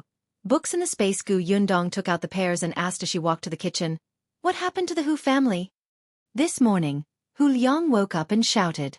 Later, for some reason, he suddenly said that Zhuangzi had also been to the county city. Moreover, Hu Liang had a fight with Zhuangzi before he was knocked out. Dong Xiulan sighed. Jin Yuexiang went to Zhuangzi's house and insisted that Zhuangzi had harmed Hu Liang and wanted him to compensate. The corners of Gu Yundong's mouth twitched. The Hu family must be crazy to want to extort money from everyone. They said that Zhuangzi knocked Hu Liang unconscious. Where was the evidence? They opened their mouths and bit him. How could Zhuangzi's family be willing? Zhuangzi rushed up to hit the Hu brothers at that time. If Zhuangzi's sister, Lan Huaner, hadn't cleverly gone to look for the village chief, who knows what would have happened? Gu Yundong sympathized with the village chief. Then what happened next? The village chief was also angry. There's no end to their nonsense. He told the Hu family not to cause trouble. It was the Peng family who broke Hu Liang's leg. If you have the ability, go to the Peng family. If you continue to accuse others, I'll chase the Hu family out of the village. The Hu family was shocked and returned home dejectedly. However, this time, the Hu family and Zhuangzi's family had completely fallen out. Dong Xiulan didn't know what the others were thinking, but she felt that this was good. Hu Liang's leg was broken, so let's see if he still dared to do bad things everywhere. Without him taking the lead, Zhuangzi and the other two also knew their place. Gu Yundong treated the Hu family's matter as a joke. She went into the kitchen, washed a few pears, cut them, and asked Dong Xiulan to bring them out for everyone to eat. Then, she carried the remaining pears into her room. She asked them not to disturb her and sat on the edge of the bed. She calmed down and began to search her spatial storage. Gu Yundong vaguely remembered that there were a few books in her spatial storage about planting fruit trees. During the apocalypse, everyone was focused on collecting supplies for food and clothing. Books were thrown aside and ignored. It was the same for Gu Yundong back then. As long as she had food and clothes, she could not care about anything else. Later on, when she was hiding in a small bookstore to avoid zombies, a teammate beside her sighed and said, "If one day, the apocalypse really ends, but these books are destroyed, won't a lot of knowledge be cut off?" As soon as he finished speaking, the zombies came in. In a moment of desperation, Gu Yundong only had time to scoop up the pile of books beside her into her space. Because of her teammates' words, Gu Yundong no longer only collected food and clothes. Occasionally, she would collect things that were not often used. After that, in order to survive, Gu Yundong did not carefully read these books. When she saw the old man selling pears today, Gu Yundong suddenly had the idea of planting fruit trees. There were not many types of fruits here. The prices were not low but ridiculously high. For example, the apples she had seen in the prefectural city. Moreover, fruits were not easy to preserve. The pears she bought today had actually been plucked from the tree for some time. Some of its skin was a little wrinkled. However, she had a spatial storage. Time stopped inside. Even if she kept the fruits for a year or two, they would still be fresh. When it was not easy to sell the fruits in the county city, she could sell them to the prefectural city and further away. Even if she couldn't sell them, she could still make easy-to-storage food like jam and dried fruits. Coincidentally, she knew how to do all of this. To her, the most difficult part was actually the first step: planting fruit trees.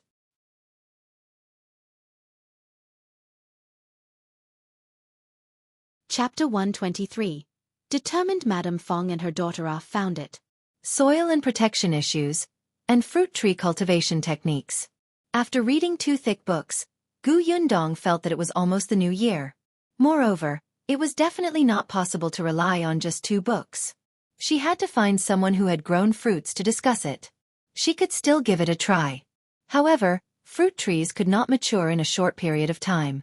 It was quite short for them to bear fruits in a year.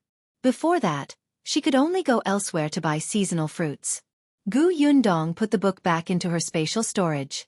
This time, she specially found a corner so that it would be easier to look for fruits again. Then, she picked up the bag of pears again and left. She had to test something and see if there was a market. However, when she went out, she realized that it was already very late. Dong Xiulan was already cooking dinner in the kitchen. She paused. One guess we'll have to wait until tomorrow. Gu Yundong decided to prepare the things first.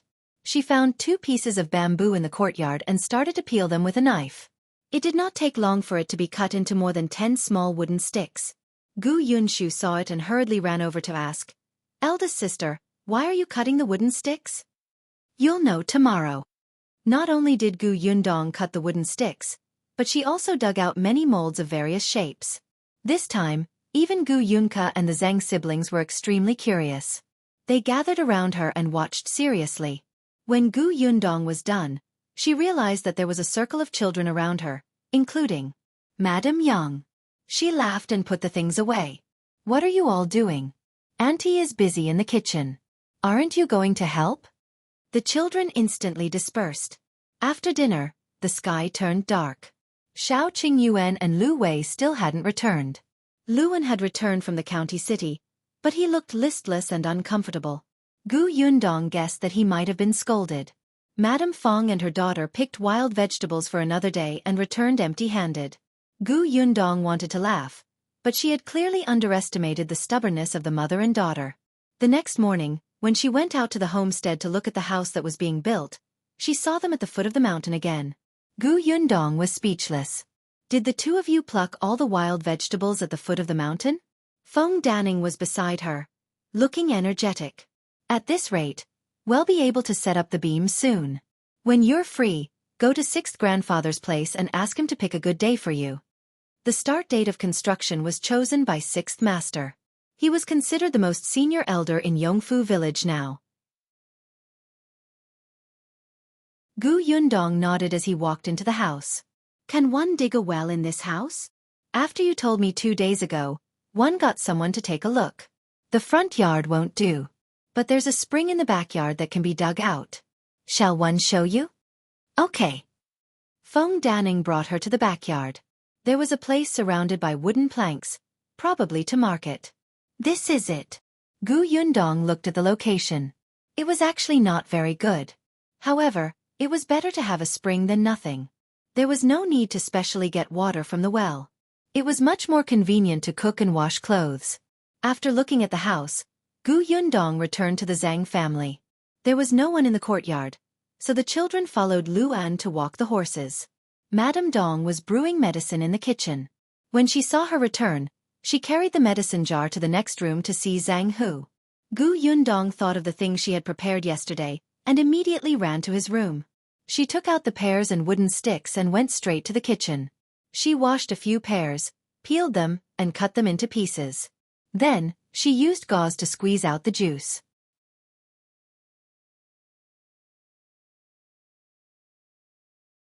Chapter 124.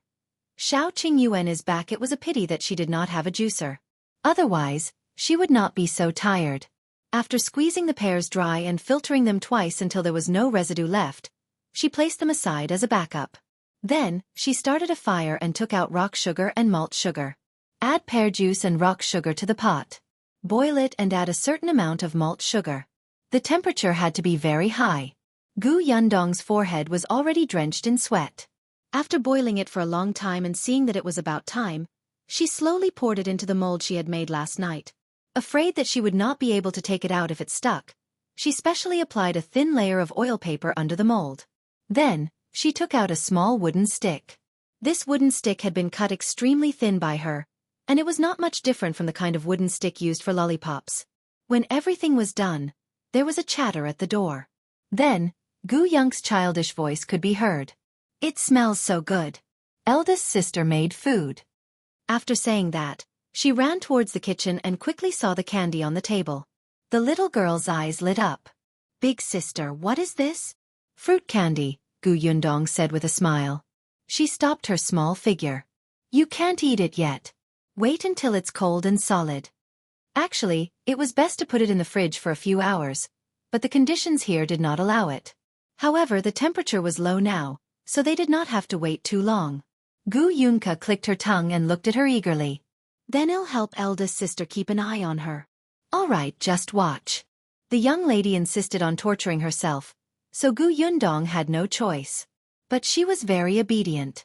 If she said she would not eat it, she would not eat it. Gu Yundong was very assured. After a while, the other children came in. Even Liu An sniffed as he walked to the kitchen. What's that smell? It's sweet. Candy, Gu Yunke said. When she saw Liu An reaching out to take it, she immediately glared at him angrily. Eldest sister said that you can't eat it yet. I'm just looking. Liu An defended himself. The little girl put her hands on her hips. You're clumsy. You can't touch it. Liu An felt that he had been discriminated against by the little girl. He wanted to defend himself, but Gu Yunshu and the Zhang siblings were already standing on the side with the little girl, guarding against him. Liu An was speechless. After all, he was the young master's servant. Why did they act like he had never seen the world? Gu Yundong had already left the kitchen. She took off her apron and went to 6th master's house. Since she was free today, she decided to pick a date first. She still had to make a trip to the county tomorrow. 6th grandfather's house was not far from the village chief's house. He was already 78 years old. In this era there were very few people with a high lifespan. Everyone said that 6th great-grandfather was blessed and that his children were filial. Now, he was also respected in the village. 6th grandfather knew that it was inconvenient for them to live in someone else's house now, so they were in a hurry to move into the new house. Therefore, when choosing a date, He tried his best to choose the nearest one. Gu Yundong took the date and thanked him. She left a bag of soft pastries for sixth master before leaving happily. Unexpectedly, as soon as she went out, she saw Madame Fang and her daughter walking home. Beside them was Madame Zhou, whose expression was very ugly. Gu Yundong had sharp ears and eyes. She could vaguely hear Madame Zhou's dissatisfied voice. It's not like we don't have vegetables at home. Even if you want to eat wild vegetables, you can go alone. Why do you have to surround the foot of the mountain all day? Your chickens have all run out, and the pigs are so hungry that they keep crying. Why? Don't you want to live a good life? Gu Yundong suppressed his laughter and strode back. Unexpectedly, she heard Lu Wei's exaggerated voice the moment she reached the Zhang family's door. Madame Fang and her daughter were too lucky. They had just left, but Shao Qingyuan and Lu Wei were already back.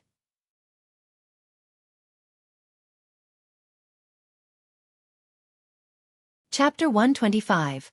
Inquiring about something, Gu Yundong could not help but quicken his pace. The Zhang family's door opened, revealing Madame Dong's anxious expression. Yundong, you're back? What happened? Madame Dong sighed. Qingyuan was injured. I'll bring him some medicine. Injured? Gu Yundong turned around and followed Madame Dong into Shao Qingyuan's house. As soon as she entered, Gu Yundong could not help but widen her eyes and gasp. It seemed like they had gained a lot in the mountains these past few days. Not only were there wild chickens and rabbits in the courtyard, but there were also 2 silly roe deers and a tiger. They had really caught a tiger. Could Shao Qingyuan have been seriously injured by such a big tiger? Gu Yundong retracted his gaze and hurried into the inner room. Auntie, if he's injured, you should find a doctor. She stopped mid-sentence and met Shao Qingyuan's clear eyes. After not seeing each other for a few days, Shao Qingyuan seemed to have lost a lot of weight. His clothes were tattered and he looked a little disheveled. However, his eyes were still as bright as before. No, it felt more aggressive than before. Aggressive. Gu Yundong blinked. When she looked again, Shao Qingyuan's eyes had become cold and indifferent again. Had she seen wrongly just now? Before she had time to think about it, Lu Wei's chattering voice had already sounded.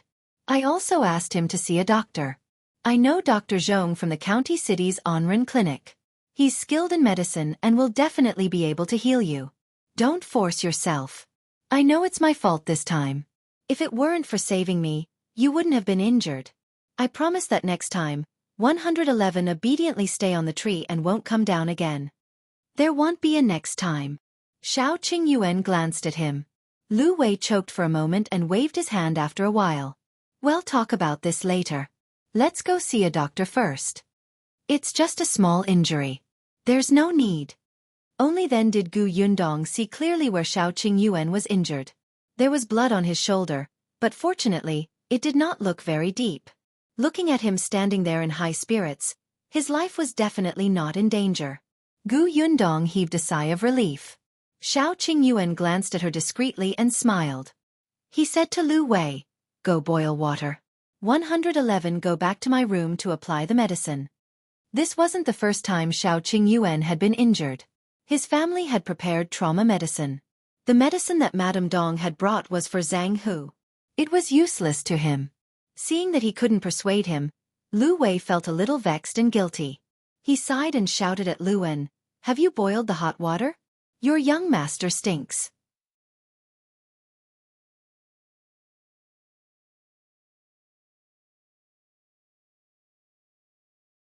Chapter 126. Who is Brother Qin? You want to ask me for something? Lu Wei glanced at her, then turned around with a bowl of porridge in his hand with his back facing her. Humph, back then, you were full of disdain for me. Now you want to ask me questions just like that?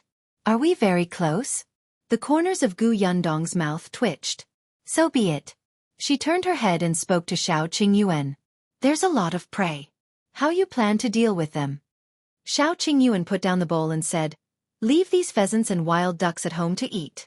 Pack them up and keep them. Young Master Lu bought that big worm. As for the 2 roe deers, one is for young Master Lu to bring back and the other is for us to keep at home. Great. It just so happens that I haven't eaten roe deer meat before. Gu Yundong's eyes lit up. Now, Shao Qingyuan's food was brought over by the Zhang family. When he said that he keep the meat at home to eat, he actually meant that he would stay at the Zhang family's house and eat together. However, before he could finish speaking, Lu Wei suddenly turned around and almost threw out the porridge in his hand. No, you have to give me both the roe deers. I specially followed you into the mountains to hunt for that roe deer. I prepared that for Brother Qin. Gu Yundong was still talking to Shao Qingyuan. How much money did you sell the tiger for? Let me tell you, this thing is full of treasures and is very valuable. It's not cheap to sell. Don't be cheated by young Master Lu. Shao Qingyuan smiled and nodded. This tiger skin is incomplete. There are several wounds on its body, and its fur color is not very pure. The price is a little low. The tiger bone and whip were sold according to the purchase price of the pharmacy. In addition, there's tiger meat. Did the two of you hear me? Lu Wei suddenly placed the bowl on the table. We're talking about the roe deer. One said that I want both roe deers. Also, Gu Yundong, what kind of person do you think 1 a.m.? Would one go and cheat Shao Qingyuan? He saved me. AM1 that kind of ungrateful person? Who is Brother Qin? Gu Yundong suddenly asked. Lu Wei subconsciously replied, Brother Qin is an impressive figure. He was a scholar at 3 years old and a martial artist at 5 years old. He knows everything in the world. He's also the youngest top scholar in this dynasty. When he was 18 years old, he was appointed as the top scholar by the late emperor. Lu Wei suddenly shut up and snorted. Why are you asking this? Gu Yundong said, I'm just curious. Seeing that you value Brother Qin so much and insist on keeping both roe deers for him, he should be an impressive person. Listening to you, it's true. I didn't expect young Master Lu to know such a person. Of course. We're very close. Although Brother Qin might not remember him, he was definitely going to call him Brother Qin. Since he's the top scholar, shouldn't he be an official in the capital? Young Master Lu, are you sending the roe deers to the capital? Lu Wei shook his head. He's not an official in the capital. He's in Fengkai County now. In Fengkai County? What for? Lu Wei stopped halfway and snorted again. Why are you asking so many questions? Anyway, it has nothing to do with you. By the way, didn't you say that you wanted to ask me about something? What is it? Ask me. I'll tell you what one know. Gu Yundong resisted the urge to roll her eyes. Are you a pig? Why do you keep snorting? However, seeing that it was getting late, Lu Wei and the others should be leaving in a while. Anyway, he was no longer as awkward as before. I want to ask about the school in the county. However, Lu Wei suddenly stood up and knocked over the stool behind him.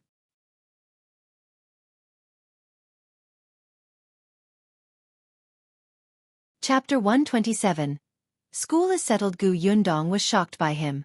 She looked up and saw his furious expression. One was wondering why you kept asking me about Brother Qin. It turns out that you're waiting here. You also want your brother to enter Brother Qin's school, right? Gu Yundong was dumbfounded at first, but then her eyes lit up. So this Brother Qin opened a school in Fengkai County. Wait a minute. Lu Wei just said that he was the top scholar, right? From the way he addressed him, that guy didn't sound very old. Gu Yundong looked at Lu Wei with a smile. Don't be agitated. Don't be agitated. Sit down and calm down. Tell me about Brother Qin's school. Lu Wei was stunned. He looked at her for a long time and suddenly realized that he had confessed. He was instantly annoyed. He looked at Gu Yundong accusingly. I don't know what you're talking about. Hey, are you looking for a fight again? Shao Qingyuan had already finished his porridge and could hear their conversation clearly. He wiped his mouth and said to Gu Yundong, leave the 2 roe deers at home to eat. It's easy to keep them in this weather. See if you can figure out how to make more dishes with the deer meat. Lu Wei almost fainted from anger. He turned to look at Shao Qingyuan angrily. The latter turned sideways and aimed his injured shoulder at him. Lu Wei immediately became listless.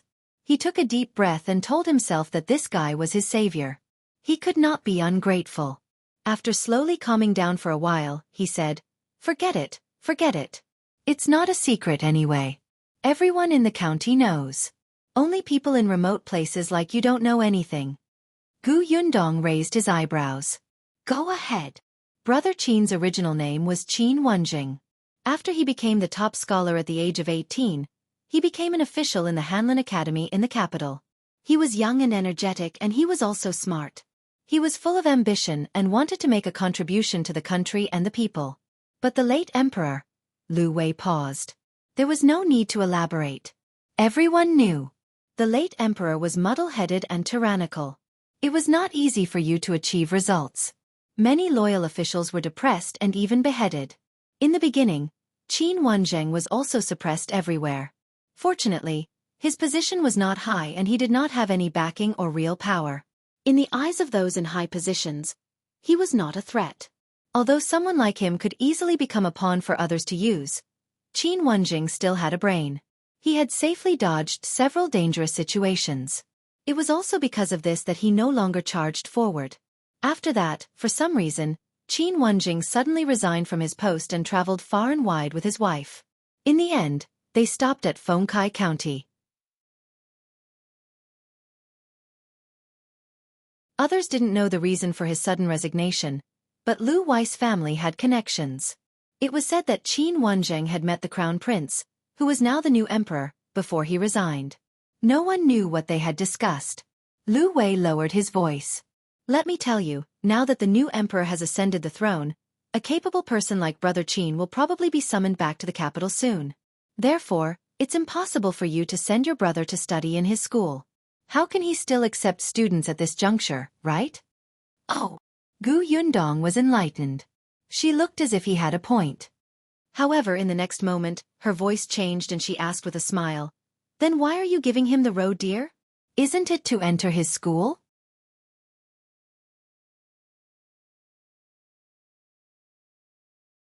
Chapter 128. Madame Fang wants to see young Master Liu Wei realize that this woman was not easy to deceive at all. She was too uncute. He sat back down angrily. I'm friends with him, aren't one? Seeing that he might be returning to the capital, I'm sending him some delicious food. Besides, I'm already so old. How can one enter his school? Gu Yundong nodded. Isn't that just nice? You have a relationship with him, and one have a relationship with you. Then do me a favor and talk to him nicely. How about he accept my brother as his student? Didn't I say that I know, but didn't you say that it's possible for him to return to the capital? It's just a possibility. You're not sure yet. Of course, even if he really wants to return to the capital, he used to be the top scholar in the examination. His knowledge must be very good. It's worth it for my brother to be his student for a day or a month, right? Liu Wei's eyes widened. F*CK, F*CK, F*CK, F*CK. Could this woman read his mind? How did she say what he was thinking? Gu Yundong looked at him with a smile.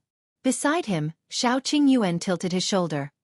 Liu Wei held his chest. Why was he so kind? If he was as heartless as Peng Zhongfei, he wouldn't have to care about this adulterous couple. After a moment of silence, he finally gritted his teeth fiercely. He lowered his head and muttered, What friendship?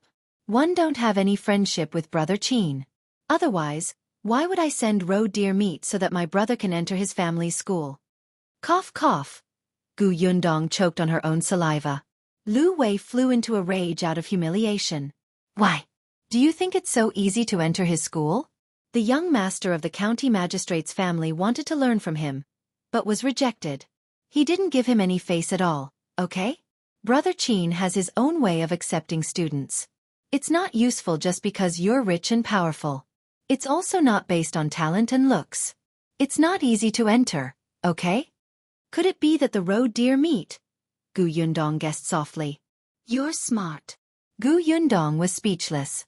Why did she feel that this reason was even more unreliable? However, Liu Wei lowered his voice mysteriously and said, This is a secret that one deduced myself. I've asked someone to keep an eye on the Qin family for a long time. I realized that the servants of the Qin family often go to buy wild animals. Last time, Brother Qin took in a student because that student's father gave him a large piece of roe deer leg. I promised my father that I would definitely send my brother to his school. That's why one entered the mountains fearlessly. Do you think it's easy for me? So you're not allowed to snatch it from me. Gu Yundong felt that it was even more unreliable, especially when Lu Wei said that he had deduced it. The credibility was zero. When are you sending the roe deer to his house? In a minute, while it's fresh. Gu Yundong smiled. Bring me along. Not a chance. Gu Yundong analyzed for him. Look, you want to bring 2 roe deers and a tiger to the county city. Oh, and the few of you. That carriage will definitely not be enough. 111 lend mine to you. Besides, I guarantee that I won't say a word when I go. I'm just going to see the world and won't fight with you for the spot. Besides, one might be able to help you? Lu Wei frowned. Why did she sound so reasonable every time she spoke? That's fine. His stance could be said to be very unstable. Shao Qingyuan saw that they were done talking. Let's go then. As soon as she finished speaking, Dong Xiulan suddenly came over from next door. She looked at Lu Wei and said, Sister-in-law Fang is here. She wants to see young Master Lu.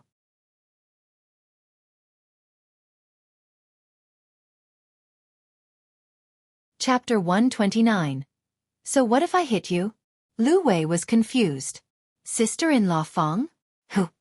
It's the mother and daughter who brought you to Yongfu village, Gu Yundong said. This person's memory was really bad. Lu Wei suddenly reacted. It's them. Then let them come over. Dong Xiulan was in a difficult position. She hesitated for a moment before saying, They said they don't dare. That was why she went to the Zhang family and waited for young Master Lu there. Lu Wei frowned. Don't dare what? Don't dare to see me?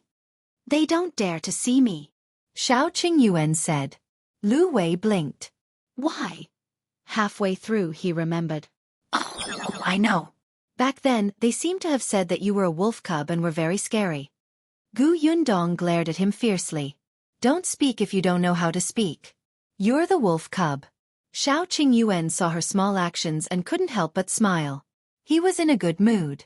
Lu Wei, on the other hand, was baffled by the glare. He said with a dumbfounded expression, I didn't say anything. But then again, why do they call you a wolf cub? One don't think you're scary at all. TSK, forget it. Since they don't dare to come, don't come. I'm busy. I won't see them. In any case, they were not familiar with each other, so it was probably nothing important. Gu Yundong wanted to laugh. How many times had Madame Fang and her daughter been back and forth at the foot of the mountain? Previously, they had been brought home by Madame Zhou. When they heard that Shao Qingyuan and the others were back, they immediately ran over. Their spirit was really admirable. Dong Xiulan went back. She was just passing on the message. She wasn't familiar with young Master Lu, so she naturally wouldn't say anything. Lu Wei immediately threw Madame Fang and her daughter to the back of his mind and began to urge Gu Yundong. It's getting late. Let's set off now. Hurry back and prepare the carriage. We'll leave immediately. All right, let's make things clear first. JVL carriage is meant for people. Without waiting for Lu Wei to retort, she continued, My carriage is newly bought. If you put the tiger and roe deer inside, what if my horse is frightened because it hasn't been trained? Lu Wei could only nod when he heard that. Only then did Gu Yundong leave the Shao family and return to the Zhang family. Unexpectedly, Madame Fang and her daughter did not leave. Chen Yulan immediately stood up when she saw Gu Yundong. She walked up to her and asked, Why doesn't young Master Lu want to see us? How would one know? Gu Yundong looked puzzled. Did you say something to young Master Lu? Did you say something bad about us? You were in the Shao family just now, right? One couldn't tell. Gu Yundong. In order to get close to young Master Lu, you're not even afraid of the wolf cub. Gu Yundong looked at her coldly.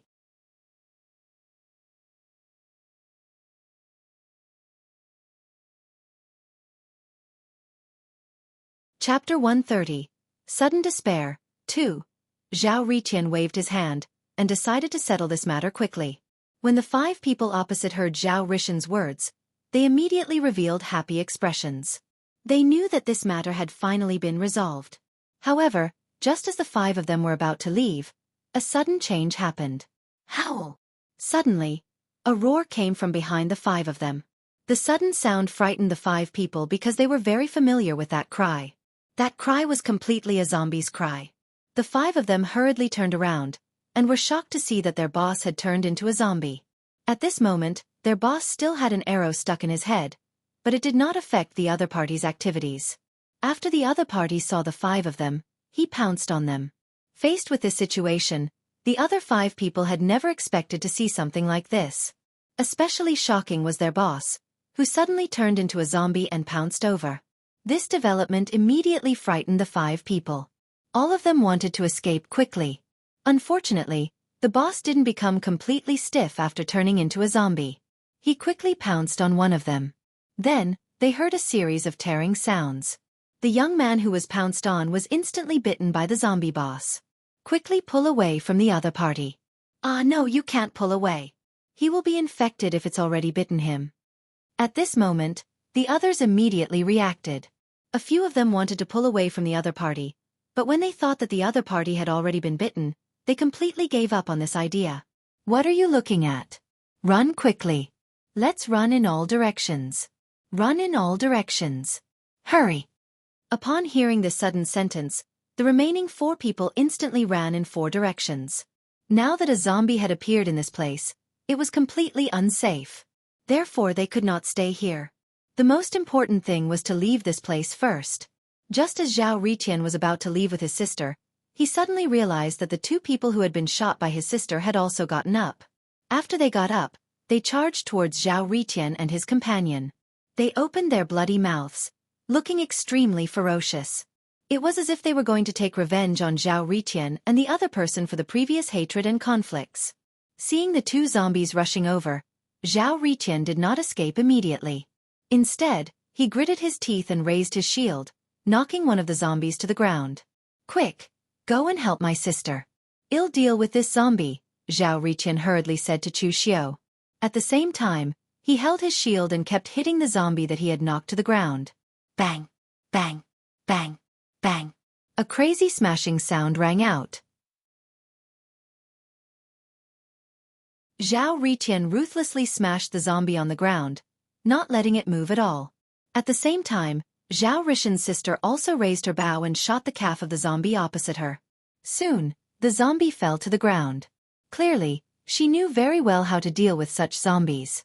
They had to have dealt with many other zombies before, which was why they were so experienced. I'll control his movements. You think of a way to smash his head. Zhou Riqian's sister quickly revealed her plan. They had dealt with this kind of zombie before. They knew that as long as they smashed their heads, they could get rid of the zombie in front of them. As long as they attacked fast enough, they could completely finish off the 3 zombies quickly. When Chu Xiu heard this, he did not do anything. Instead, he just watched calmly. When Sister Zhao Yuqian saw Chu Xiu's actions, she immediately felt that something was amiss. However, she had no room to keep talking and persuade him. Instead, she hurriedly took out a hammer from her backpack. She walked past Chu Xiu and smashed the hammer in her hand on the zombie's head. Immediately, blood splattered. Soon, after a series of crazy beatings, the zombie was finally killed completely. Chu Xiu could tell that the other party had specially thought of a way to flip the zombie's body so that the back of its head was facing the sky. The other party was desperately beating the back of the zombie's head into pieces. At this moment, Zhou Riqian had also finished off the other zombie using the shield in his hand to smash the back of the zombie's head into pieces. Clearly, the 2 of them had already discovered the zombie's weakness, so they attacked very decisively and ruthlessly without any hesitation. After his sister intercepted the 2 zombies, Zhou Riqian and his sister hurriedly looked at the last zombie. However, at this moment, something even worse happened. Help! No! Why are there so many zombies here? Where did they come from? The 4 people who had escaped previously actually ran back one by one. However, the 4 of them were in a very bad state because 2 of them were actually holding each other's arms and necks. It was obvious that they were injured. In addition, they could completely understand what the other party had said earlier. The other party had been bitten by a zombie. Stop following us. You've all been bitten by zombies. You'll definitely become a zombie.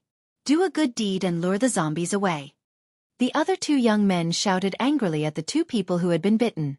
In their opinion, since he had already been bitten, he should not continue to follow them. They might as well act honorably and sacrifice themselves to lure the 2 zombies away. That way, the other two could be safe. Don't even think that you'll die alone. Don't even think about surviving on your own. We must die together. The eyes of the two young men who were bitten were also red. They didn't care at all, and couldn't help but roar angrily. The argument between the two immediately attracted the attention of the other zombies. Soon, a large number of zombies rushed over from all directions. Clearly, they were attracted by these four people. After seeing the current situation, Zhou Riqian and his sister looked at the current situation in despair. If there were only a few zombies coming at them, they would have the confidence to think of a way to escape, but the zombies' numbers were already too terrifying. The current number was no longer that simple. It was no longer a question of whether they could escape, but a question of whether they could keep their corpses intact. Sister, it looks like this is the end of us. It looks like we have no way of leaving this place, Zhou Riqian said helplessly. Although he said that there was no way, his eyes were filled with unwillingness. Although Sister Zhou Riqian did not say anything, a very sad expression appeared on her face. She had not expected that they would encounter such a thing when they were clearly about to leave this place. It seemed that this was their fate. All right, we're all going to die here next. What a pity. I've never touched a girl's hand in my life, Zhou Riqian said with some distress. Now, he felt that he was really regretful. However, at this moment, he suddenly saw Chu Xiu walking in. It indeed made him feel a little strange. Hey brother, why aren't you afraid at all? Could it be that you've already ignored life and death? At that moment, he was a little puzzled. This was because Chu Xiu did not look like someone who was facing death at all. Instead, he looked like he was on an outing. It's very simple, because these zombies are not a problem for me, Chu Xiu replied very calmly. Brother, your mental fortitude is really good. You can actually make such a cold joke at this time, Zhou Riqian said speechlessly. He did not expect Chu Xiu to be so good at making cold jokes. Now, he felt that there was indeed something wrong with Chu Xiu's brain. Since he could still say such words at a time like this, he only felt that it was a little ridiculous. Looking at the huge number of zombies rushing towards them, Zhou Riqian suddenly wanted to smoke a cigarette. This was because the scene in front of him was very similar to the scenes in movies. The male lead was facing a large group of zombies as he smoked calmly and bravely faced this group of zombies.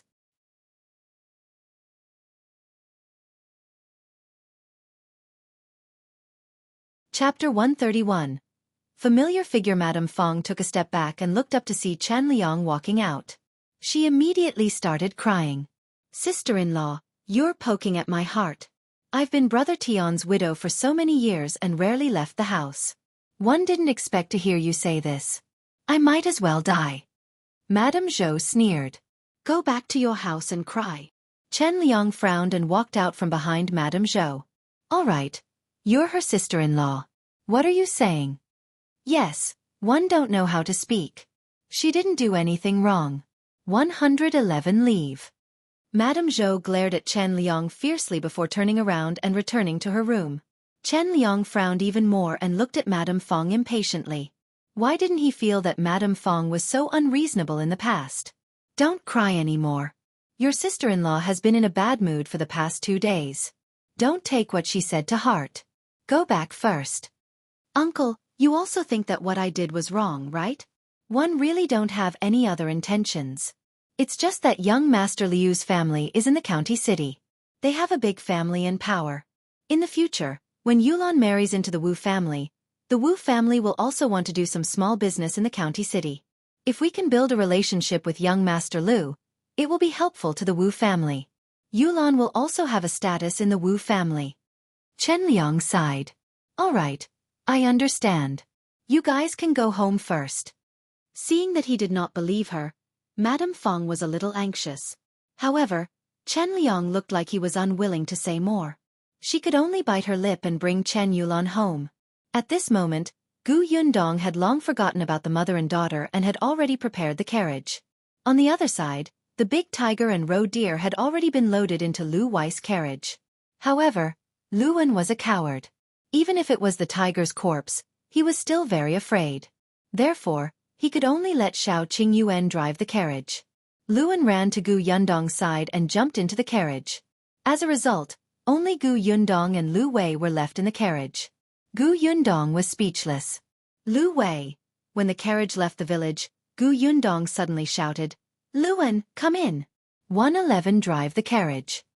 Liu An was so frightened that he subconsciously entered the carriage. Gu Yundong took the reins and sat on the shaft, swaying. Lu Wei's face was ashen. He was despised again. Gu Yundong drove the carriage behind Shao Qingyuan. Her driving skills were not very good. Shao Qingyuan saw that there was still time and slowed down slightly. When they arrived at the county city, the surroundings immediately became lively. Wind Chaser was a good horse. He was used to following behind Shao Qingyuan's carriage and did not need Gu Yundong to exert much effort.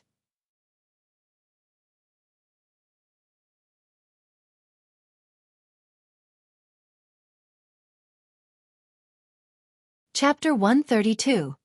It's Gu Dajiang? But Gu Yundong had already chased after the familiar figure in front of her and turned into another street. The person in front walked very quickly. Gu Yundong could only call out to him, Gu Dajiang, Gu Dajiang. However, that person did not react at all. In the blink of an eye, he entered an alley. Gu Yundong hastened his pace, afraid that the wrong person would disappear. However, this street was a little congested.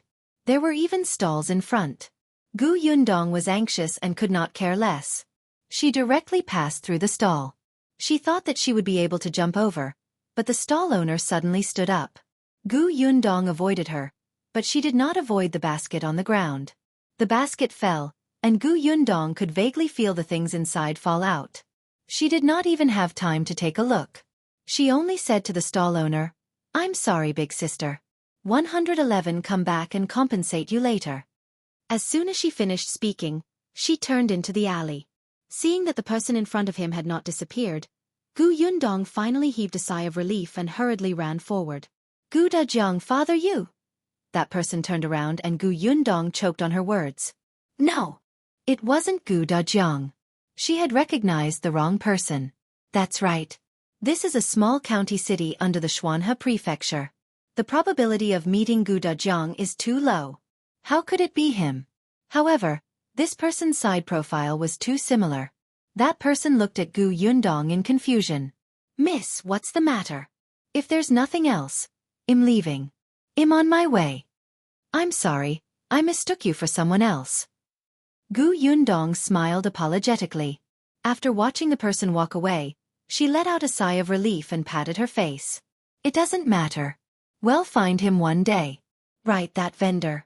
Gu Yundong hurried back to the basket that she had knocked over earlier. Only then did she see what was in the basket. It was oranges. More than half of the oranges had fallen to the ground. The couple who sold them were squatting on the ground to pick them up. Gu Yundong quickly picked the oranges up and lowered her head to apologize. I'm sorry.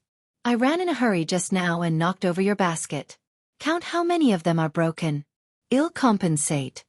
No need. No, it's not broken. The man at the side immediately waved his hand and shook his head repeatedly. Gu Yundong looked up and met the man's face. He was stunned. You are. He looked familiar. However, the man suddenly lowered his head and turned slightly to avoid her gaze. Gu Yundong frowned and looked at the woman beside him. Then, she came to a realization. It's you. Zhuangzi's parents had seen him once, so they almost didn't recognize him. Zhuangzi's father was called Shi Dashan, and his mother was called He Yi.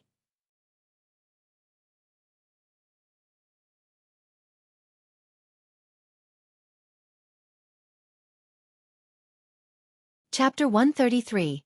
Brother Qin, take it for a moment. Gu Yundong felt that she might be a devil. The corners of her mouth couldn't help but twitch. She placed the oranges in her hand into the basket. Then she narrowed her eyes.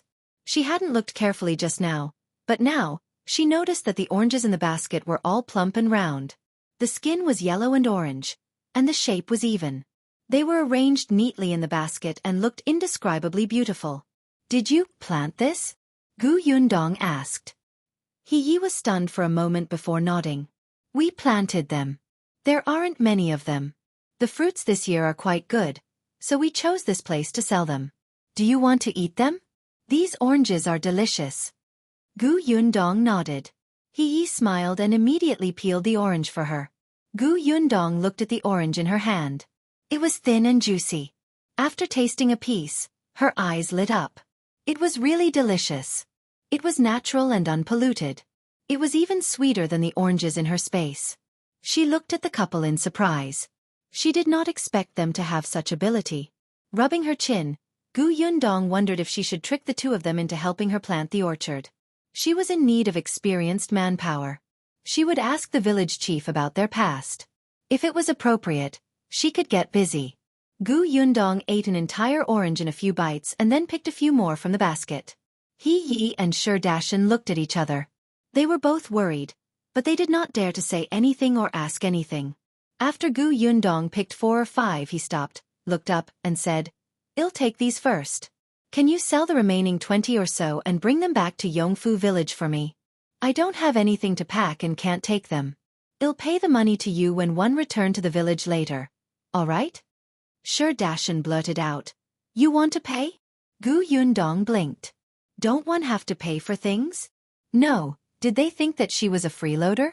Dajiang shook his head repeatedly. No. That's not what I meant." Gu Yundong held his forehead. This expression was simply exposing himself. Seeing that it was getting late, she bade them farewell. "Then it's settled. I still have something to do, so I'll leave first." She came and left in a hurry. Carrying a few oranges, she went straight to Qingyuan's school. She was panting after running for so long. But before she could reach her destination, she saw Shao, Qingyuan and Liu An walking over with the carriage. As for Lu Wei, he followed behind the carriage dejectedly, looking like he had nothing to live for. Was this a failure? And why was he out so quickly? Where was his brother? Didn't he say that he would go to the Liu residence to pick up his brother first? According to Gu Yundong's speculation, it would take at least an hour for Lu Wei and the others to return to the Liu residence to pick up their younger brother and then go to Qingyuan's school to deliver the roe deer meat, right? At the very least, if Lu Wei nagged seriously, it would definitely take more than an hour. But how long had it been? Gu Yundong walked over and distributed the oranges in his hand to Shao, Qingyuan and Liu An. He asked softly, "Is his brother Qin unwilling to accept his brother as a student?" "No, he isn't," Shao Qingyuan said. Gu Yundong's eyes widened. He actually accepted it? But, she pointed at Lu Wei in surprise. Then why does he look like the sky is falling? Look. At this moment, he was knocking his head against the carriage. Liu An was so frightened that he almost threw the orange away to save him.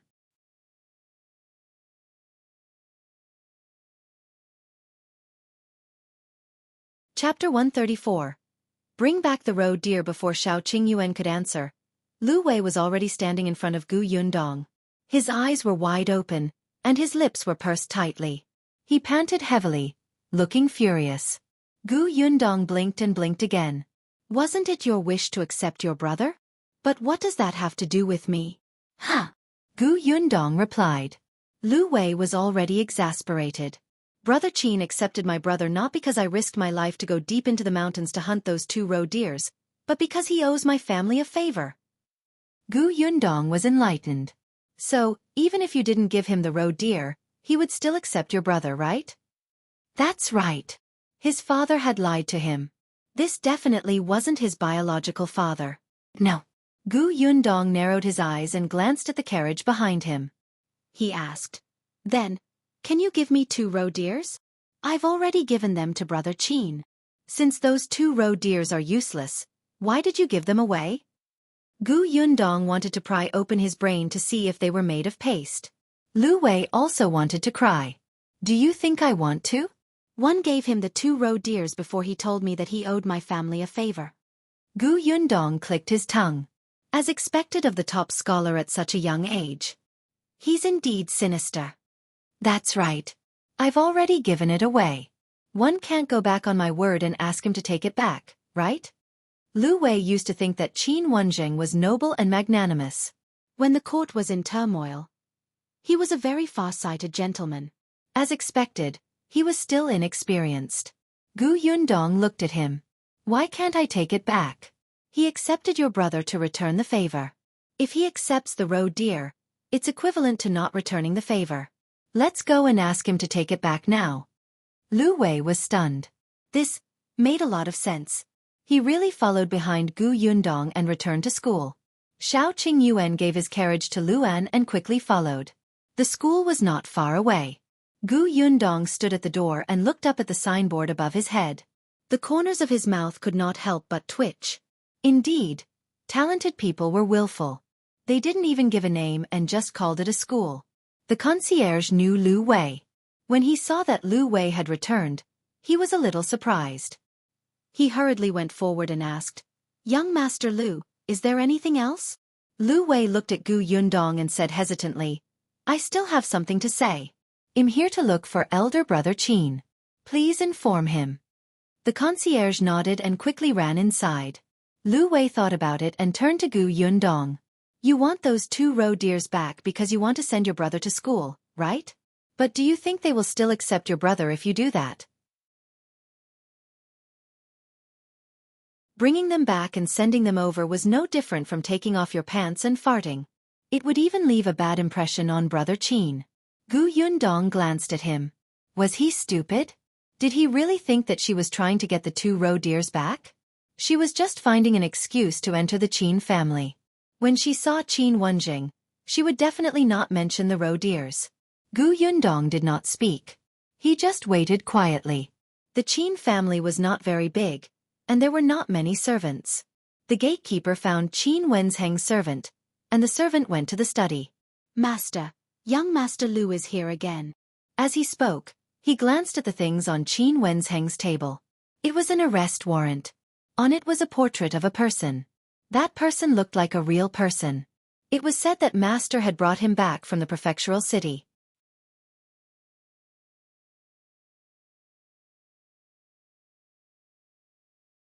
Chapter 135. The painting on the wanted list. Qin Wenjing was only 26 years old this year, and he was indeed elegant.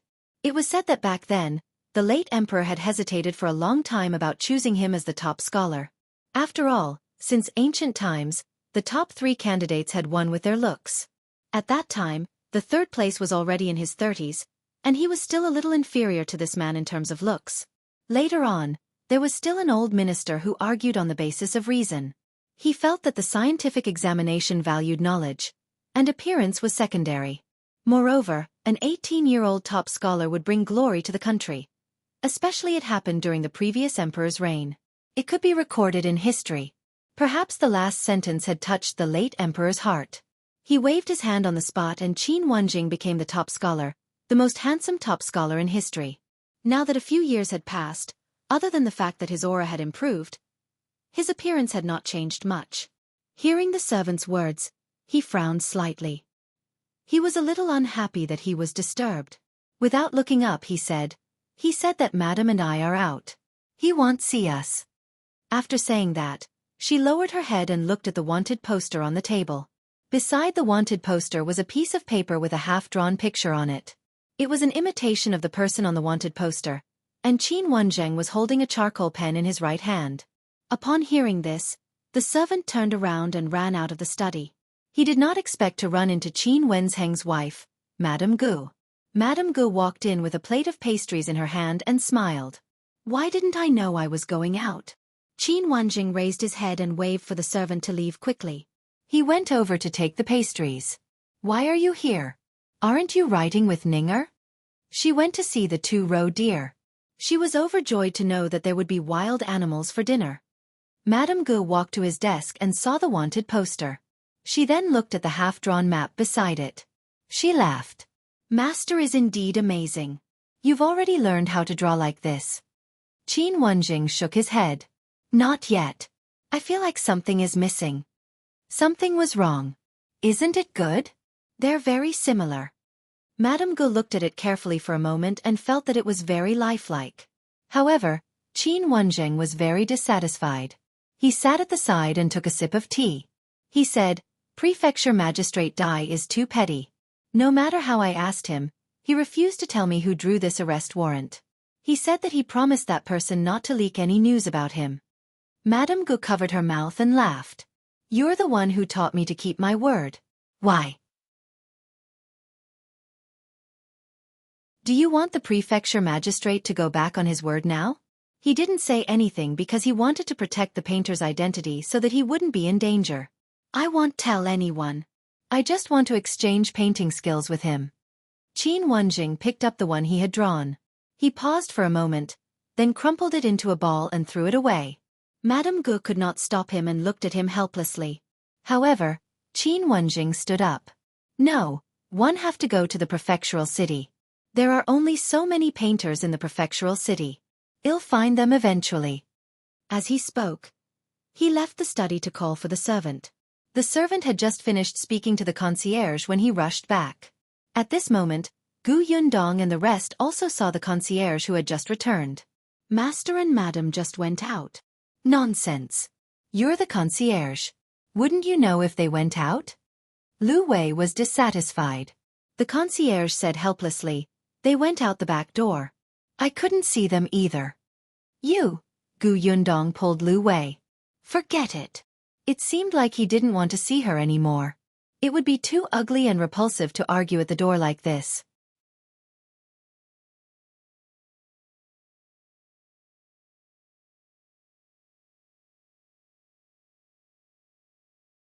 A big tiger. That was a big tiger. Could it be easily caught? Gu Yundong nodded firmly. It's true.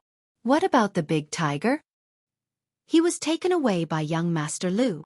Oh. Everyone was very disappointed. They still wanted to see it. They had been excited for the entire afternoon, but who knew that they still didn't have the chance? Gu Yundong went home to help cook dinner after visiting the homestead. Unexpectedly, as soon as she reached the kitchen, she found Miss Gu Yunke sleeping on the table with her head tilted. In front of her was pear candy. Oh no, she had forgotten about this. When the little girl heard the sound, she opened her eyes and looked at her pitifully. Big sister, can't I eat it? She had been waiting for an entire afternoon. Gu Yundong coughed lightly and quickly nodded. Sure, sure. The little girl immediately cheered. I'll go call brother and the others. She was a good child and had to tell her friends if she had food. Gu Yundong laughed and shook her head. She took out the candies. After a while, the young lady came in. Big sister, someone is looking for you outside.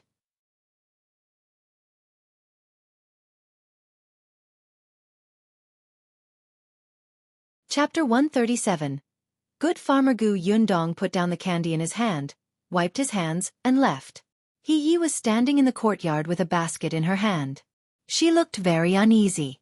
When she saw Gu Yundong come out, Dong Xiulan hurriedly went forward and asked, Sister-in-law sure said that she would give you oranges. I know. One saw her in the city before and told her. Aunt, please pour me a glass of water. Dong Xiulan nodded. All right, there's still ginger tea that I made for the homestead. I'll bring it over. Gu Yundong thanked him and led He Yi to the central room.